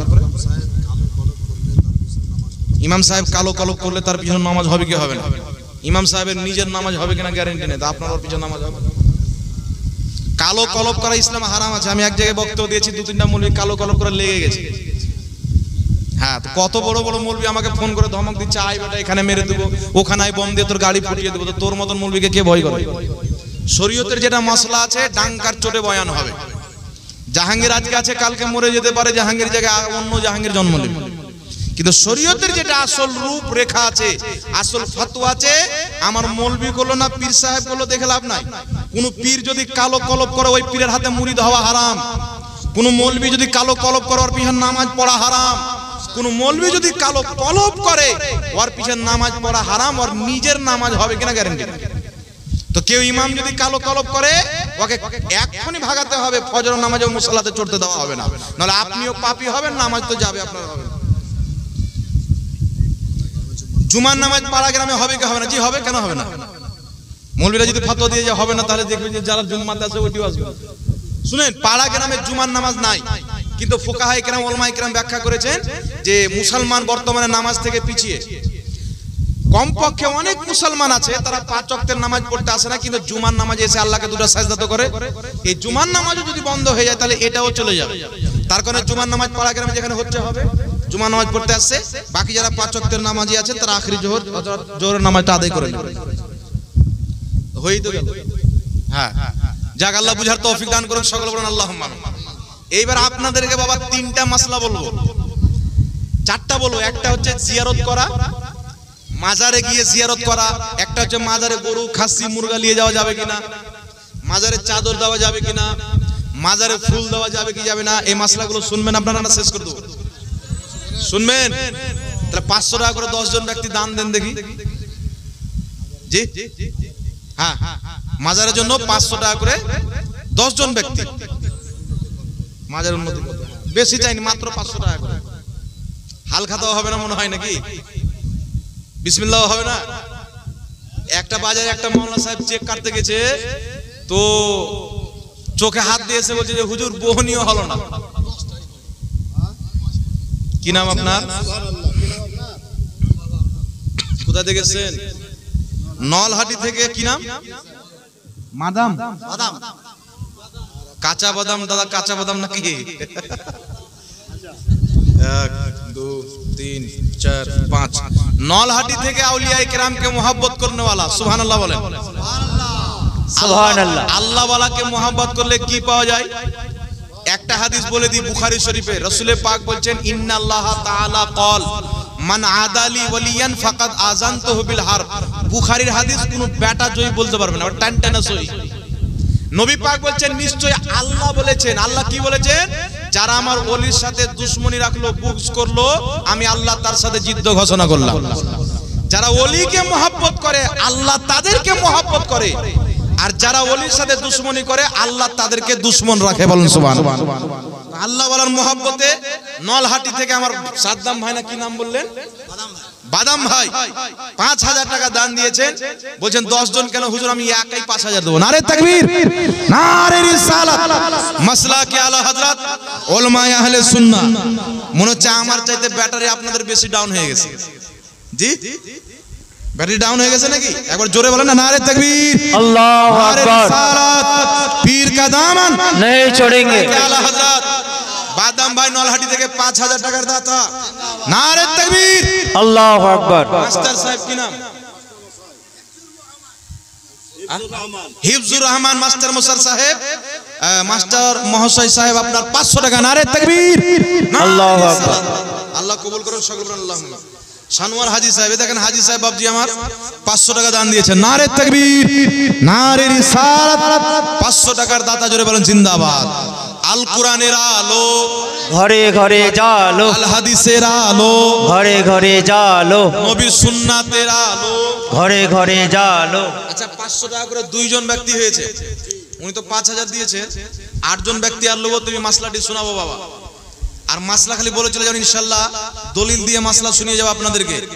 তার আগে 8 জন, আর 8 জন 500 টাকা করে বাবা। না নিয়ে এসে লিখে দেন, পরে দেবেন, সমস্যা নাই। একটু হাতটা দেখান দেখি, যজ্ঞ বাবার যজ্ঞ ছেলে, নিজের বাবার নামে মায়ের নামে আউলিয়া কিরামের মহব্বতে। জি, আউলিয়া কিরাম কিয়ামতের ময়দানে শাফাত করবেন, সুপারিশ। জিজের মান্যকারীকে শাফাত করে জান্নাতে নিয়ে যাবেন। অসংখ্য সহিহ হাদিস আছে। যারা বলে এই মর্মে কোনো সহিহ হাদিস নাই, এরা হচ্ছে দাজ্জাল কানা, এরা হাদিস দেখতে পায় না। জি, তাড়াতাড়ি দেন। আর 8 জন ব্যক্তি, কি নাম ভাই? জার্জিস, জার্জিস বাবু সাহেব 500 টাকা। নারে তাকবীর, আল্লাহু আকবার। ইয়া রাসূলুল্লাহ মাসলাকে আলা হযরত জিন্দাবাদ, উলামায়ে আহলে সুন্নাহ জিন্দাবাদ। জার্জিস বাবু সাহেব 500 টাকা দান দিয়েছেন। আর 7 জন ব্যক্তি, আর 5 জন ব্যক্তি আছেন। ও আর 7 জন ব্যক্তি, 3 জন হলো নাকি? আমার তো মনে হয় হবে, কিন্তু চিন্তা করছেন যে দিব কি দিব না, কালকে ফেরত তরকারি নিতে হবে। জি, আমার নবী বলেছেন যে আল্লাহর কসম, কেউ যদি দান করে ওর সম্পদ কমবে না। আমার নবী বলেছেন, পালাস আল্লাহর কসম খেয়ে বলেছেন। তাহলে কি চিন্তা করেন আপনি? তাই আল্লাহর রাস্তায় দান দিলে কমবে না, বরং বাড়বে, রুজি রোজগার বরকত হবে। পিতার নামে মায়ের নামে দেন, আউলিয়া কিরামের ওসিলাতে আল্লাহ পাক আপনার পিতা মাতা আত্মীয় স্বজনকে জান্নাতবাসী করবেন ইনশাআল্লাহ। জি, আছেন? আচ্ছা, মা বোনরা মনে করছে যে আমাদের কাছে নিবে না, তো কমিটির লোক কেউ একজন যান না, ওইদিকে ঘুরেন, ওদের তো বেশি টাকা আছে, লক্ষ্মী ভাড়ার টাকা। তাড়াতাড়ি 7 জন ব্যক্তি, আর মাত্র 7 জন ব্যক্তি 500 টাকা করে। আছেন বাবা? তাড়াতাড়ি করে দেন, তাহলে কয়েকটি মাসলা শোনাবো, 12টা কিন্তু বাজতে চলেছেন। জি, আছেন কোন বাবা, কোন ভাই? রহিমা বিবি 5000 টাকা দান করেছে, যুক্তভাবে পাঠিয়েছেন। রহিমা বিবি, রহিমা বিবি 5000 টাকা দান দিয়েছে। নারে তাকবীর, আল্লাহু আকবার। নারে রিসালাত, ইয়া রাসূলুল্লাহ। রহিমা বিবি মা আমার 5000 টাকার দাতা, বলেন জিন্দাবাদ। আল্লাহ পাক কবুল করুক, মনে আশা পূর্ণ করুক। কি নাম? এই দেখেন মফিজুল ভাই 500 টাকা। নারে তাকবীর, নারে রিসালাত, মাসলাকে আলা হযরত জিন্দাবাদ। জিয়ারত করতে যাওয়া যাবে কিনা? মুসিবতে পড়ে আল্লাহ ওয়ালাদের দরবারে গিয়ে তাদের ওসিলা দিয়ে আল্লাহর কাছে দোয়া চাওয়া যাবে কিনা? একবারে হাদিস কোরআন অনুযায়ী বক্তব্য হবে, মসলাটি দেওয়া হবে। তার পূর্বে একটা মাসলা বলা আমি জরুরি মনে করি। বাবা, বাংলাদেশে একটা বক্তা আছে, নাম হচ্ছে মাওলানা গিয়াসউদ্দিন তাহেরি। নাম শুনেছেন? গিয়াসউদ্দিন তাহেরি সাহেব একটা মানে মানকাবাত গেয়েছেন। বাংলাদেশিরা তাকে গান বলে, কিন্তু আমি এগুলোকে গানের সাথে তুলনা দিই না। যদি আল্লাহর শানে হয় তাকে হামদ বলা হয়, নবীর শানে হলে নাত বলা হয় বা গজল, আর যদি আউলিয়া কিরামের শানে হয়, পিতা মাতার শানে হয়, তাকে মানকাবাত বলা হয়। বুঝতে পেরেছেন? তো একটা উনি গান গেয়েছেন যাকে বাংলাতে গান বলে।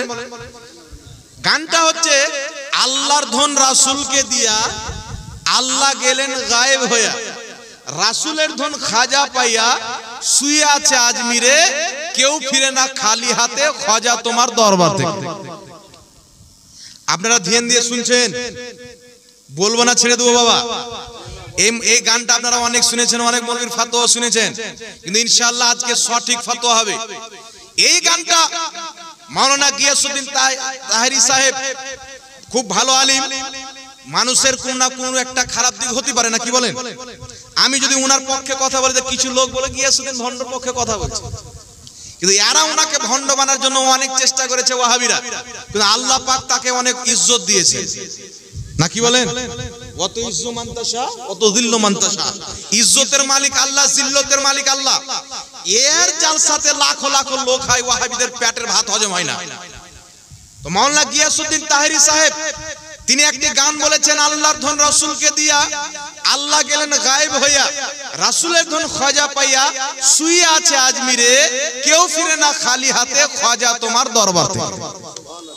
এখন এই গানটা শুনে বাংলাদেশে আহলে হাদিসদের 3 নাম্বার পীর আহমদুল্লাহ বলছে এই গানটা বলে গিয়াসউদ্দিন তাহেরি সাহেব কাফির হয়ে গেছেন, হিন্দুর মতন মুশরিক হয়ে গেছে। আরো কতজন বাংলাদেশি বক্তা বলেছেন যে ও কাফির হয়ে গেছে, মুশরিক হয়ে গেছে। কিন্তু আগে একটা মশলা জেনে নিতে হবে, বুখারীর মধ্যে হাদিস, মিশকাত শরীফের মধ্যে হাদিস, দয়ার নবী মায়ার নবী বলেন, যদি কোনো ব্যক্তি কোনো মুসলমানের উপরে কাফিরের ফতোয়া লাগায় আর সেই যদি কাফির না হয়, তাহলে যে ফতোয়া দিল ওই ব্যক্তির উপরে ফতোয়া চলে আসবে, ও নিজে কাফির হবে। তো এই গানটা গিয়ে যদি গিয়াসউদ্দিন তাহেরি সাহেব কুরআন হাদিস অনুযায়ী কাফির না হয়, আহমদুল্লাহ কাফির হয়ে গেছে, ওর বউ তালাক হয়ে গেছে। যতজন ওর উপরে কুফরের ফতোয়া দিয়েছে, শিরকের ফতোয়া দিয়েছে, এরা সবাই নিজে কাফির হয়ে গেছে, এদের সকলের বউ তালাক হয়ে গেছে। যদি গিয়াসউদ্দিন তাহেরির গানটা কুফরি না থাকে, শিরকিয়া শব্দ যদি না থাকে। এখন আপনাদের সামনে বলছি, একটু লক্ষ্য করে শুনবেন বাবা, ধ্যান দিয়ে শুনবেন। গিয়াসউদ্দিন তাহেরি সাহেবের গানের প্রথম শব্দ আল্লাহর ধন রাসূলকে দিয়া আল্লাহ গেছেন গায়েব হইয়া। সর্বপ্রথম মনে রাখতে হবে আল্লাহকে গায়েব বলা যাবে কি যাবে না। পবিত্র কোরআন পাকের মধ্যে আছে আল্লাযীনা ইউমিনুনা বিল গায়ব, সূরা বাকারাতে আছে কি নাই? যারা গায়বের প্রতি ঈমান আনে, অর্থাৎ যেই জিনিসটা সামনে নাই, দেখতে পাওয়া যায় না, ওই জিনিসটাকে গায়েব বলা হয়। আল্লাহ গায়েবুন মিনাল আবসার, আল্লাহ প্রত্যেক দৃষ্টি থেকে গায়েব। কোন চোখ আল্লাহকে দেখতে পারে? জোরে বলেন। তাহলে কোরআন পাকে আল্লাহকে গায়েব বলা হয়েছে, কোরআন পাকে জান্নাতকেও গায়েব বলা হয়েছে, জাহান্নামকেও। অর্থাৎ বিনা দেখে যেগুলো দেখতে পাওয়া যায় না, এইগুলো গায়েব। এদেরকে না দেখে গায়েবের প্রতি ঈমান আনতে হবে, মানে আল্লাহকে না দেখে ঈমান আনতে হবে। আরেকটা কথা বলেন তো বাবা, আমার কাছে এটা মোবাইল আছে, একটু লক্ষ্য করে শুনেন। এখন মোবাইলটা আমার সামনে হাজির আছে না নাই? জোরে বলেন আছে না নাই? মোবাইলটা টেনে নিলাম, গায়েব হলো কি হলো না? এইবার শুনেন, দয়ার নবী মায়ার নবী মুসনাদে আহমদের মধ্যে সহিহ হাদিস, রাসূল পাক বলছেন, রাআইতু রাব্বি আযজা ওয়া জাল্লা, আমি আমার আল্লাহকে নিজের চোখে দেখেছি। ইমাম নববী বলছেন নবী পাক আল্লাহকে মাথার চোখে দেখেছেন। ইমাম কাজী আয়াত বলেছেন আল্লাহ নবী পাককে, আল্লাহকে নবী পাক মাথার চোখে দেখেছেন। আল্লাহ পবিত্র কোরআন পাকে বলছেন, মা যাগাল বাসারু ওয়া মা তাগা, আমার নবী আমাকে দেখলেন, চোখের পলক পর্যন্ত ঝাপকায়নি। বলেন সুবহানাল্লাহ। তাহলে অন্তরের চোখের পলক হয়, অন্তরের চোখের পলক হয় হয় না? আপনি একবার আমাকে দেখেন, চোখ বন্ধ করেন, অন্তরের চোখটা খুলেন, আমাকে দেখতে পাবেন। অন্তরের চোখের পলক হয় না। আল্লাহ বলছেন নবী আমাকে দেখেন, যে চোখের পলক ঝাপকায়নি, চোখের পলক বন্ধ করেনি। অর্থাৎ নবী পাক শুধু অন্তরের চোখ না, মাথার চোখে আল্লাহকে দেখেছেন। বলেন সুবহানাল্লাহ। এইবার বলেন তো, আমার নবী পূর্বে খাসে গিয়ে, লক্ষ্য করে শুনবেন বাবা, এই সামনে থেকে সরেন। আল্লাহর নবী পূর্বে খাসে গিয়ে আল্লাহর অত্যন্ত নিকটবর্তী হয়ে মহান রব্বুল আলামিনকে দেখলেন।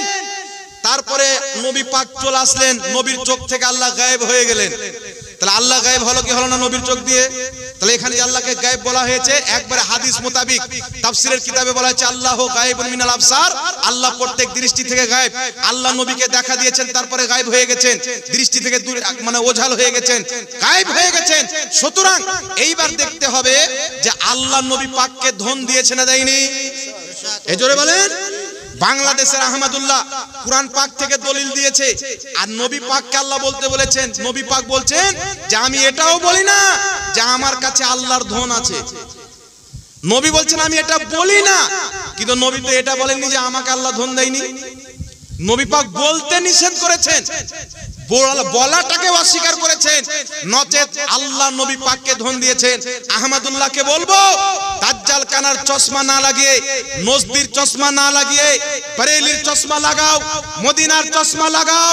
আমার নবী বলেছেন, বুখারীতে হাদিস, মুসলিমে হাদিস, মুত্তাফিকুন আলাই, অর্থাৎ ইমাম বুখারী যে হাদিসকে নিজের কিতাবে বুখারীতে স্থান দেয়, ইমাম মুসলিম যে হাদিসকে নিজের কিতাব মুসলিম শরীফে স্থান দেয়, দুইজন যদি ওই হাদিসটিকে নিজের কিতাবে লিপিবদ্ধ করে, ওই হাদিসকে বলা হয় মুত্তাফিকুন আলাই। ওই হাদিস টানাটান সহিহ, জোরে বলেন সুবহানাল্লাহ। বুখারীতে হাদিস, মুসলিম শরীফে হাদিস। আমার নবী কি বলছেন শুনেন। আল্লাহর নবী বলছেন, ইন্নী মাফাতিহু খাজাইনিল আরদ, নিশ্চয় আল্লাহ জমিনের সমস্ত খাজানার চাবি আমি নবী মুস্তাফাকে দিয়েছেন। বল সুবহানাল্লাহ। নিশ্চয় আল্লাহ জমিনের সমস্ত খাজানার চাবি আমি নবী মুস্তাফাকে দিয়েছেন। আল্লাহর ধন রাসূলকে দিয়া আল্লাহ গেলেন গায়েব হইয়া। আল্লাহকে নবী পাক দেখছেন। নবী পাক বলছেন হাদিসটি তিরমিজির মধ্যে, দয়ার নবী বলছেন, আমি যখন আল্লাহর নিকটবর্তী হলাম, মহান রব্বুল আলামিন নিজের কুদরতি হাত আমার পিঠের উপরে রাখলেন। আল্লাহর হাত রাখার উপকার কি হলো? নবী পাক বলছেন, তাজাল্লালি কুল্লু শাইইন ওয়া আরাফতু, প্রত্যেক বস্তু আমার প্রতি উজ্জ্বল হয়ে গেল। ওয়ারাফতু, প্রত্যেক বস্তুকে আমি চিনে নিলাম। অর্থাৎ প্রত্যেক বস্তুর জ্ঞান, প্রত্যেক বস্তুর ইলম, প্রত্যেক বস্তুর পরিচয় আল্লাহ আমার নবীকে দিলেন। জোরে বলেন সুবহানাল্লাহ। আল্লাহু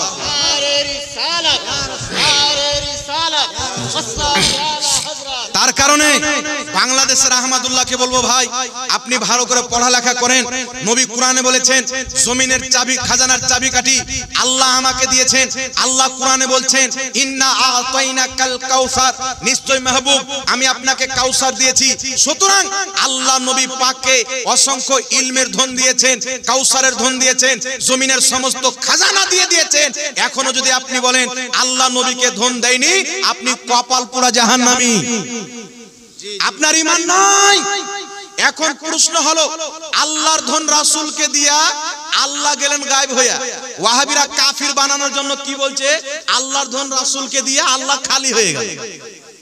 আচ্ছা বলেন তো বাবা, আমি মৌলভী সাহেব, আমার কমসে কম 10টা ছাত্র আছে যে আলিম হয়ে গেছে, অনেক হাফিজ আছে, অনেক কারি আছে, আলেম হয়ে গেছে। তো 10টা ছাত্রকে যে আমি পড়িয়ে মৌলভী বানিয়েছি, তো আমার ইলম কি খালি হয়ে গেছে? তাহলে এই দাজ্জাল কানাকে বুঝাবে কে? তো ওয়াহাবি মানে ব্রেনে গোবর আর মুদ ভরা, যারা বুঝে না। একটা মাস্টার 60 বছর পর্যন্ত, 40 বছর পর্যন্ত, কেউ 30 বছর পর্যন্ত ছেলে পিলেকে পড়াশোনা করায় কলেজ ইউনিভার্সিটিতে। হাজার হাজার ছেলে তার কাছ থেকে শিক্ষা অর্জন করে বড় বড় ডিগ্রি লাভ করে, কিন্তু ওই ব্যক্তির ইলম কি খালি হয়ে যায়? তাহলে এ বলছে আল্লাহর ধন রাসূলকে দিয়া রাসূলকে আল্লাহ গেলেন গায়েব হইয়া। ওয়াহাবি কাফির বানার জন্য বলছে আল্লাহ খালি হয়ে গেল। এই খালি কথা কে বললো? দাজ্জাল কানা। এটা তো তুই বলছিস। তো তুই বলে তুই কাফির হচ্ছিস।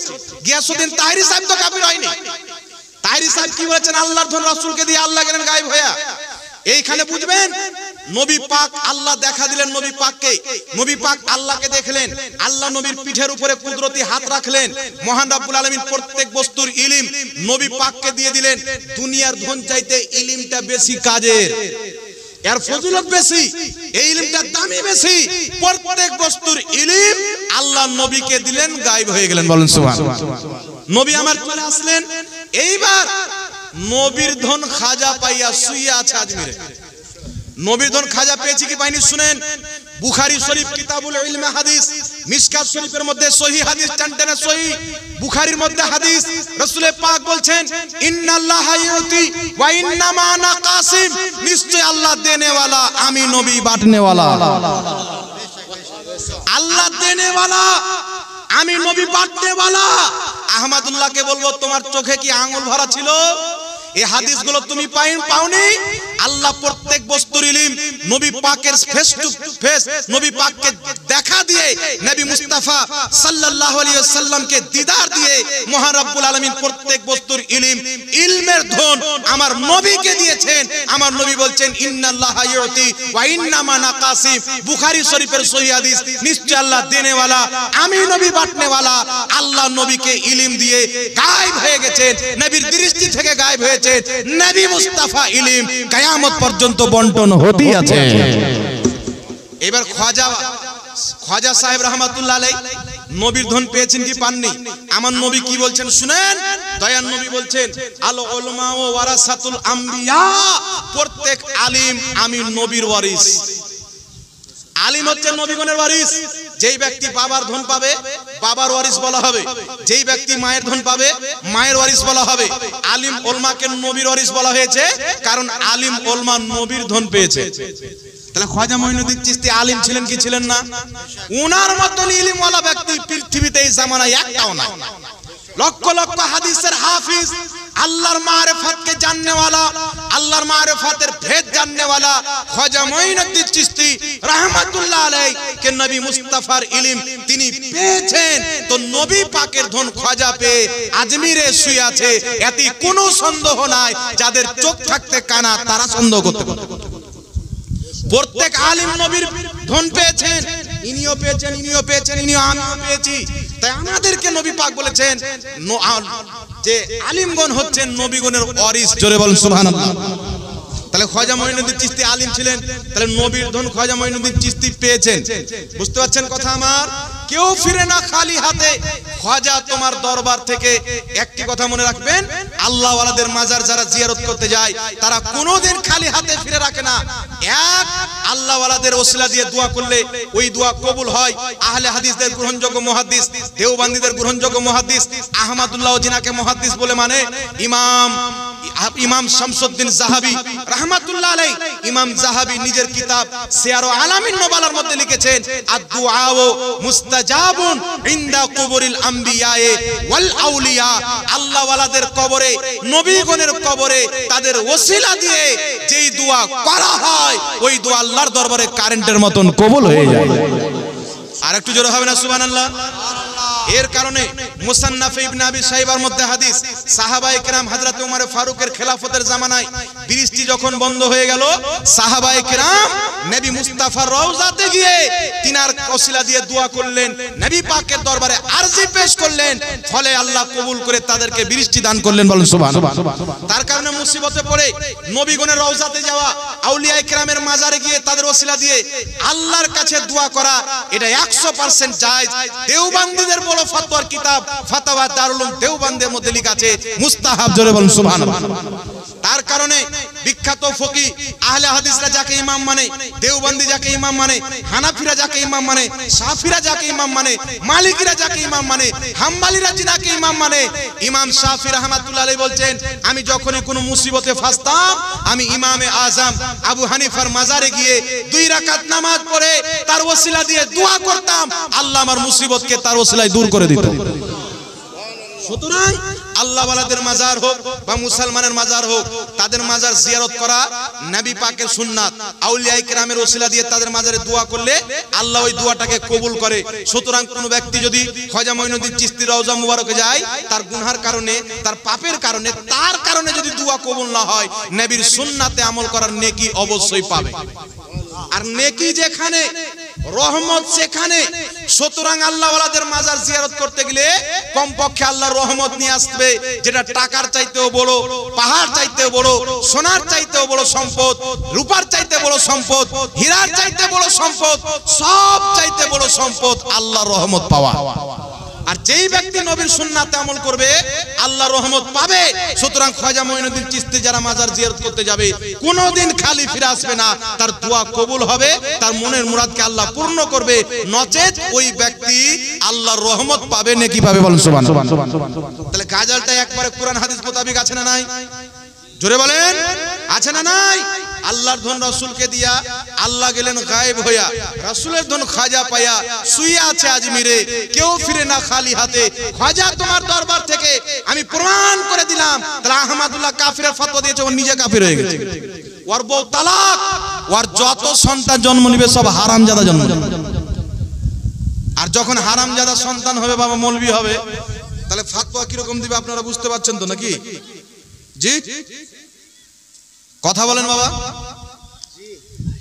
যখন হারামজাদা মৌলবি হবে, শেখ হবে, তখন ফতোয়া কিরকম মারবে? এদের মতই না নবীর বিপক্ষে ফতোয়া দিবে। তার কারণে এই গজলটা কোনো দিক থেকে কুফরি বা শিরকি প্রমাণ হয় না। এটা কোরআন এবং হাদিস দিয়ে। আর একটা ছন্দর অনেক রকম মানা হতে পারে। ও মানা না শুনে, ওর কাছে ব্যাখ্যা না শুনে কাফির ফতোয়া দিয়ে দিল। মনে হচ্ছে শরীয়তটা আহমদুল্লাহর বাপের, আর যারা ফতোয়া দিয়েছে ওদের বাবা। তার কারণে যারা ফতোয়া দিয়েছে কুফরির, তাদেরকে তওবাও করতে হবে শরীয়ত অনুযায়ী, তাদেরকে নতুন করে বিয়ে করতে হবে। যদি তওবা না করে, গিয়াসউদ্দিন তাহরির যতই তোমরা ডিজির গান বানাও, হিলা হিলা হুহা হুহা করো, হুহা করলে কি কেউ কাফির হয়ে যায়? আরে কেউ ভুল কাজ করতে পারে। আমি হাঁটতে হাঁটতে পড়ে গেলাম, আমি গুঠার উপরে কাপড় তুলে ডান্স করে নিলাম, আমার গুনাহ হলো, কিন্তু আমি কি কাফির হব? দারু পান করলে তো কাফির হয় না, গুনাহগার হয়। তাহলে গিয়াসউদ্দিন তাহরি হিলাহিলি করেছেন, তাহরি সাহেব নাচানাচি করেছেন, তাকে তোমরা বলো যে ভুল করেছেন, এই চরিত্রটা খারাপ, এটা বলতে পারো। তার কারণে কাফির বলা, জোরে বলেন। তাহলে যেই ব্যক্তি এই গানকে ভিত্তি করে কাফির বলেছেন, তাদের ফতোয়া তাদের উপরে এসেছে, তারা নিজেই কাফির হয়ে গেছে। এদেরকে তওবা করতে হবে আর নিজের ফতোয়া ফিরিয়ে নিয়ে নতুন করে বিবাহ করতে হবে, নচেত এদের আখিরাতও ধ্বংস, দুনিয়াও ধ্বংস হবে। জোরে বলেন সুবহানাল্লাহ। বুঝতে পেরেছেন বাবা, না অসুবিধা আছে? জি, বুঝতে পেরেছেন কিনা? এই জন্য বলা হয় কেউ ফিরে না খালি হাতে, খাজা তোমার দরবার থেকে। কোন আউলিয়া, কোন মুসলমানের কবর থেকে কেউ খালি হাতে আসে না। কম পক্ষে নেকিটা তো পাবে, তো খালি হাতে হলো? জি, নেকি সম্পদ কি সম্পদ না, আসল সম্পদ তো নেকি। আল্লাহ বুঝার তৌফিক দান করুক। তার কারণে এদেরকে আমি তওবা করার সালাহ দান করছি। এরা বুঝে না বুঝে এই যে দুশ্মনী, গিয়াসউদ্দিন তাহরি সাহেবের জালসায় এত লোক হয়, পেটের ভাত হজম হয় না।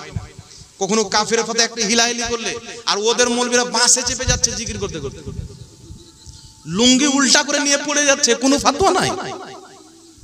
জি, আহলে হাদিসদের বড় পীর আব্দুর রাজ্জাক বিন ইউসুফ বলছে নবীর মুখ দিয়ে দুর্গন্ধ বের হতো, এটা কুফরি, কাফের ফতোয়া নাই। কাজ্জাব বিন ইহুদি বলছে আব্দুর রাজ্জাক বিন ইউসুফ আহলে হাদিসদের বড় পীর। আহলে হাদিসের বড় পীর বলছে কিয়ামতের নবী ফাল করে তাকিয়ে থাকবে, আমার নেকির পাল্লা ভারী হচ্ছে না আমার গুনার পাল্লা ভারী হচ্ছে। এটা কোন হাদিসে পেল? কোন হাদিসের কিতাবে নাই। তাদের মৌলবি কুফরি করে আব্দুর রাজ্জাক বিন ইউসুফের অনেক কুফরি আকীদার কারণে সে কাফির হয়ে গেছে, এর উপরে কোনো ফতোয়া নাই। আর গিয়াসউদ্দিন তাহরির উপরে জ্বলনে ফতোয়া দিচ্ছে।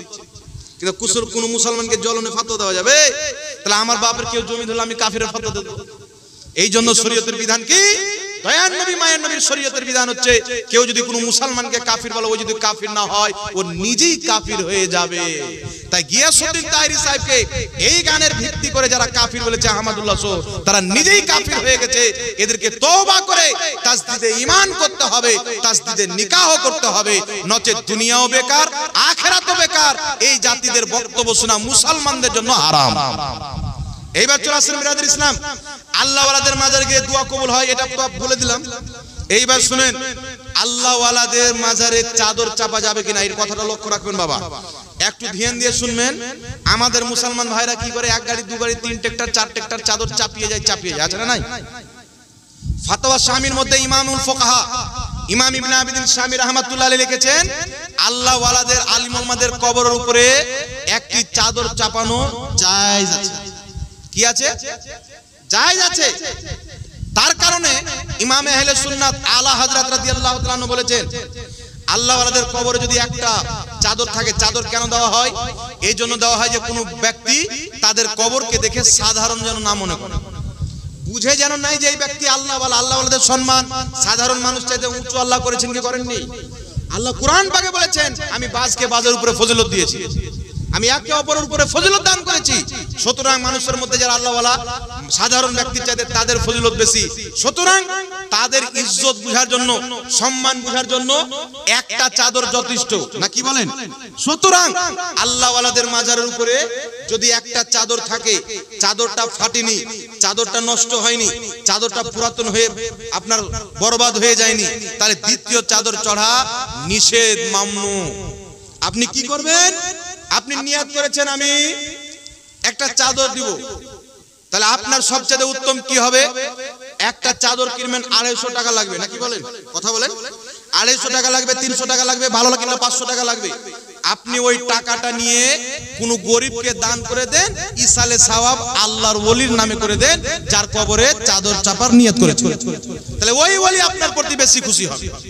যদি মাজারে কোনো কাজ হয় ওখানে দান করে দেন, মাদ্রাসা তৈরি হয় ওখানে দান করে দেন, ভালো জায়গাতে দান করে দেন, আল্লাহ ওয়ালার নামে রিসালে সওয়াব করলেন। যেমন বাপের নামে দান করি না, আল্লাহর ওলির নামে আপনি দান করে দেন, চাদরটা না দিয়ে।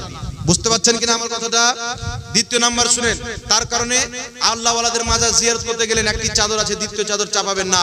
ওই টাকার ফকির গরিব মিসকিনকে বা মাজারের কমিটিকে কোনো কাজ যদি হয় ওখানে দান করবেন, বা মাদ্রাসা যদি হয় ওখানে দান করবেন। দেখছেন এই মাজারে কোনো কাজ হয় না, খালি ওই মাজারের খাদিমরা নিজের পেটকে ভর্তি করছে, তাহলে ওখানে দান দেবেন না, গরিব গারবাকে দিয়ে দেবেন।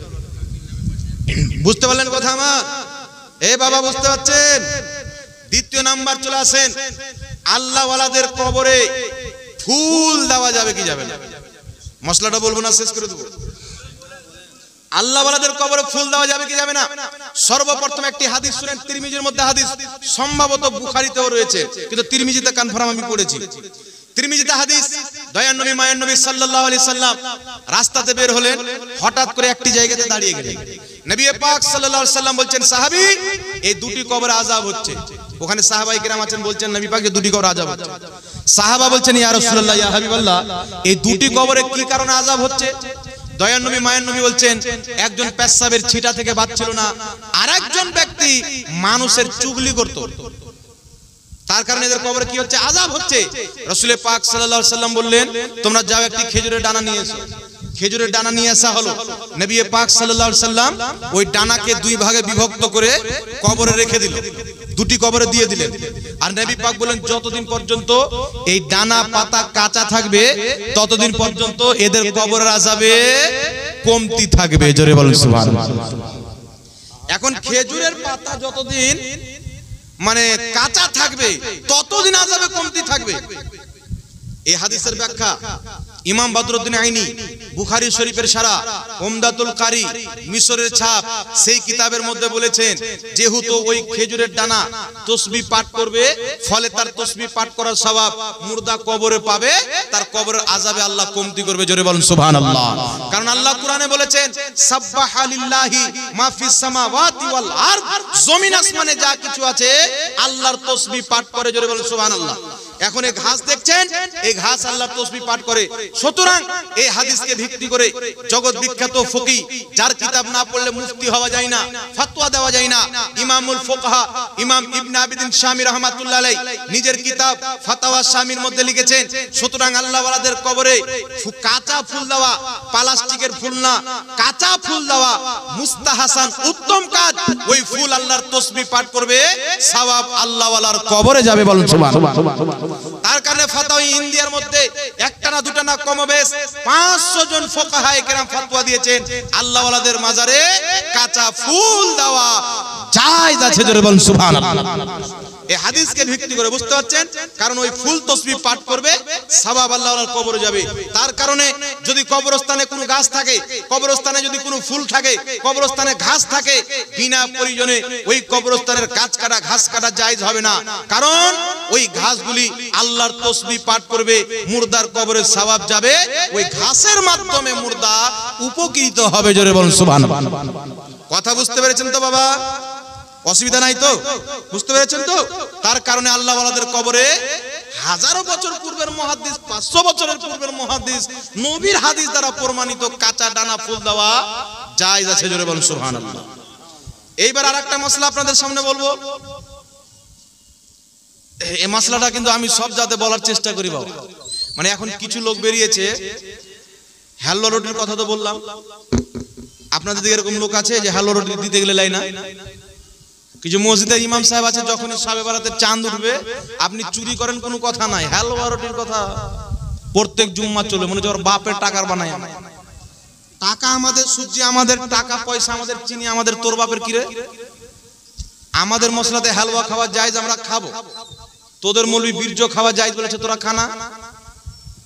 জি, আহলে হাদিসদের গুরু ওয়াহিদুজ্জামান নিজের কিতাব হাদিয়াতুল মাহাদির মধ্যে লিখেছে, যত রকম পশু পাখির মাংস খাওয়া যায় তাদের পেশাব পাখানাও পাক খাওয়া যায়। তার মুরগিটা আমরা খাবো আর গুটা তোরা খাস না, কি বলেন? গরুর মাংস আমরা খাবো, গোবর তোরা খাস। উটের মাংস আমরা খাবো আর পেশাবটা তোরা খাস। তা তোমাদের মধ্যে গু খাওয়া জায়েজ করে দিল, পেশাব খাওয়া জায়েজ করে দিল, আর নিকৃষ্ট নাপাক বীর্য খাওয়া জায়েজ করে দিল, তবুও তোমরা ওই মৌলবীর কথা শুনে নবীর সুন্নাত হালুয়া বাদ দিচ্ছ। ইবনে মাজাহ শরীফ বাবুল হালুয়া হালওয়ার অধ্যায় হাদিস ক্বালাত আয়েশা সিদ্দিকা রাদিয়াল্লাহু তাআলা আনহা কানা নবী সাল্লাল্লাহু আলাইহি ওয়াসাল্লাম ইউহিব্বুল হালওয়া ওয়াল আসলা। মা আয়েশা বলছেন নবী পাক সবচাইতে বেশি হালওয়া খেতে ভালোবাসতেন, মধু খেতে ভালোবাসতেন। তার কারণে শাবে বারাতের পবিত্র দিন মুক্তির রজনীতে আমরা নবীর পছন্দ খাবার তৈরি করে খেলে তোর কেনে পাঠার ব্যথা রে, তুই কি নবী পাককে ভালোবাসিস না? নবীর পছন্দ তোর পছন্দ না হলে তোদের মৌলবীর ফাতোয়া শুনে মুদ খাস আর গু খাস। আমরা তো হালওয়া রুটি চলছে, চলবে। এই জোরে বলেন চলবে কি চলবে না? নবী যে খাবার ভালোবাসতেন চলবে কি চলবে না? জোরে বলেন। যারা নবীর কলমা পড়েছে শাবে বারাতে নবীর পছন্দের খাবার খাবে, ঈদের দিন খাবে, আপনার কুরবানির ঈদ, বকরি ঈদ, যেই দিন ইচ্ছা করবে খান, সারা বছর খাওয়া যায়। বলেন সুবহানাল্লাহ। এবার আরেকটা, যাই হোক ব্রাদার ইসলাম, একটা মাসলা বলবো বাবা। আপনাদের পাশের জেলা মুর্শিদাবাদ না কি বলেন? এই মুর্শিদাবাদের, আমাদেরকে লক্ষ্য করেন বাবা, লক্ষ্য করেন, টাকা লেখছে এদিকে দেখেন। আপনাদের মুর্শিদাবাদ পাশের জেলা মুর্শিদাবাদে একটা বহুত বড় মুস্তাহিদ আছে, নাম হচ্ছে সিস্টার রাহুল। নাম শুনেছেন? বহুত বড় মুস্তাহিদ, মানে ও নিজেই পণ্ডিত মনে করে, অথচ বাংলা কায়দা পড়তে পারবে না, কুরআন শরীফ পড়তে জান না। ও নিজেই মুস্তাহিদ হয়ে গেছে, মানে জাহিলদের ইমাম তো জাহিল হবে। এটা কিসমতের ব্যাপার যে আমাদের ইমাম 5 লক্ষ হাদিসের হাফিজ ইমামে আজম আবু হানিফা, বিখ্যাত তাবেঈ, যিনি নিজের চোখে সাহাবাকে দেখেছেন। আর আহলে হাদিস নামধারী নজদি ওয়াহাবিদের ইমাম যে বাগদাদি কায়দা পড়তে জান না, মূর্খ সিস্টাররা। এক জায়গায় বক্তব্য দিতে গিয়ে বলেছেন যে মৃত্যু ব্যক্তির নামে এগুলো খাওয়া দাওয়া ভোজ করা হিন্দুদের কালচার। কারণ এগুলো হিন্দুরা, মানুষ মারা গেলে হিন্দু ভাইরা কি করে, মিষ্টি খাওয়ায়, খাওয়া দাওয়ার ব্যবস্থা করে। তো ওদের থেকে আমরা হিন্দুস্তানে বাস করি, তো আমাদের কাছেও চলে এসছে, এটা মানে সে বুঝাতে চেয়েছে। আরেকজন ব্যক্তি আমাকে ফোন করে বলেছে, অনেকেও এটা প্রশ্ন নিয়েছে ওদের সামনে, কেউ বলেছে যে মরা গরু কি চারা খায়? মানে মানুষ মরে, গরু যদি মরে যায় ও চারা খাবে? তাহলে মানুষ যদি মরে যায় তাহলে ওর নামে কিছু করে কোনো লাভ আছে? জি। তো দেখেন, আহলে হাদিসরা বলে মরা গরু কি চারা খায়, মানুষ মরে গেল ও কিছু করেনি, তো ওর নামে কিছু করলে কি পাবে? এটা আহলে হাদিসদের ধারণা।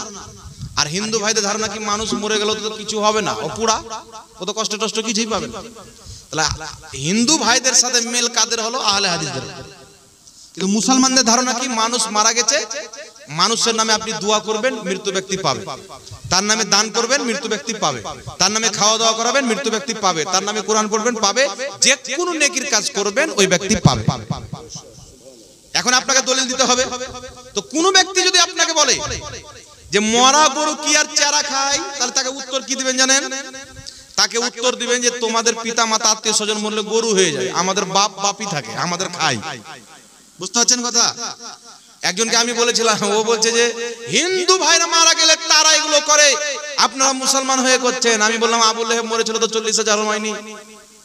বর্ধমানের একটা গোপাল ভাই এক জায়গায় বক্তব্য দিচ্ছে যে মরা মানুষের নামে খাওয়া দাওয়া করা 40,000 হারাম, কোনো হাদিসে নাই, হারাম। আরেক জায়গাতে শুনছি বক্তব্য দিচ্ছে যে যদি খাওয়া দাওয়ার ইচ্ছা থাকে তো আমাদের মাদ্রাসা দিয়ে দিই। মানে এক জায়গাতে বলছে যে মরা মানুষের নামে মানুষকে খাওয়া দাওয়া করানো হারাম, আরেক জায়গায় বলছে আমার মাদ্রাসায় দিয়ে দিও। তাহলে ওর মাদ্রাসায় মানুষ নেই, সব কুত্তা সিয়ান না, কি বলেন? ওর কথাতে তো সেটাই প্রমাণ হয়। সুতরাং শুনেন, তারা তাদেরকে বলবেন যে আবু জেহেল মরেছে, কোনো খাওয়া দাওয়া তার নামে হয়েছে কোনো ইতিহাসের কিতাবে নাই। আবু লাহাব, উতবা, সাইবা, হাজারো কাফির মরেছে, তাদের নামে কিছু হয়নি, কিন্তু সাহাবায়ে কেরাম ইন্তেকাল করেছেন, তাদের নামে হয়েছে।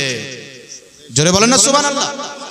আবু জেহেল মরেছে, হয়নি, আবু লাহাব মরেছে, হয়নি, উতবা সাইবা মরেছে, হয়নি, কিন্তু সাহাবার যখন মা মরেছেন, আবু দাউদ শরীফের হাদিস, নবীর দরবারে ছুটে এসেছেন, সাদ বিন আবাদা বলছেন ইয়া রাসূলুল্লাহ আমার মা ইন্তিকাল করেছেন, আমি আমার মায়ের নামে কিছু সাদকা করতে চাই, কি সাদকা করলে ভালো হবে?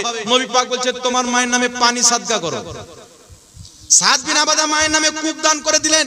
হাদিহি বেরু উম্মে সাদ, বলা হলো এই কূপটা সাদের মায়ের জন্য, পানি পান করবে পৃথিবীর মানুষ, সওয়াব যাবে সাদ বিন আবাদার মায়ের কবরে। তাহলে তাহলে কি বোঝা গেল? আবু লাহাব উতবা সাইবা মরেছে, কিছু হয়নি। সাহাবা কেরামের মা পিতামাতা মারা গেছেন, তারা করেছেন। তো পানি পান করালে সওয়াব, খাবার খাওয়ালে সওয়াব নাই? বুখারী শরীফ প্রথম খণ্ড প্রথম অধ্যায়, বুখারী শরীফ প্রথম খণ্ড কিতাবুল ঈমান হাদিস নাম্বার 12, সৌদি আরবের ছাপ। নবী পাককে জিজ্ঞাসা করা হলো, আইয়ুল ইসলামে খয়রান, হুজুর ইসলামের উত্তম আমল কি? আমার আপনার নবী বললেন, তুতঈমুত তাআম ওয়া তাকরাউস সালাম। ইসলামের উত্তম আমল হলো মানুষকে খাওয়া দাওয়া করা, মানুষকে সালাম করা।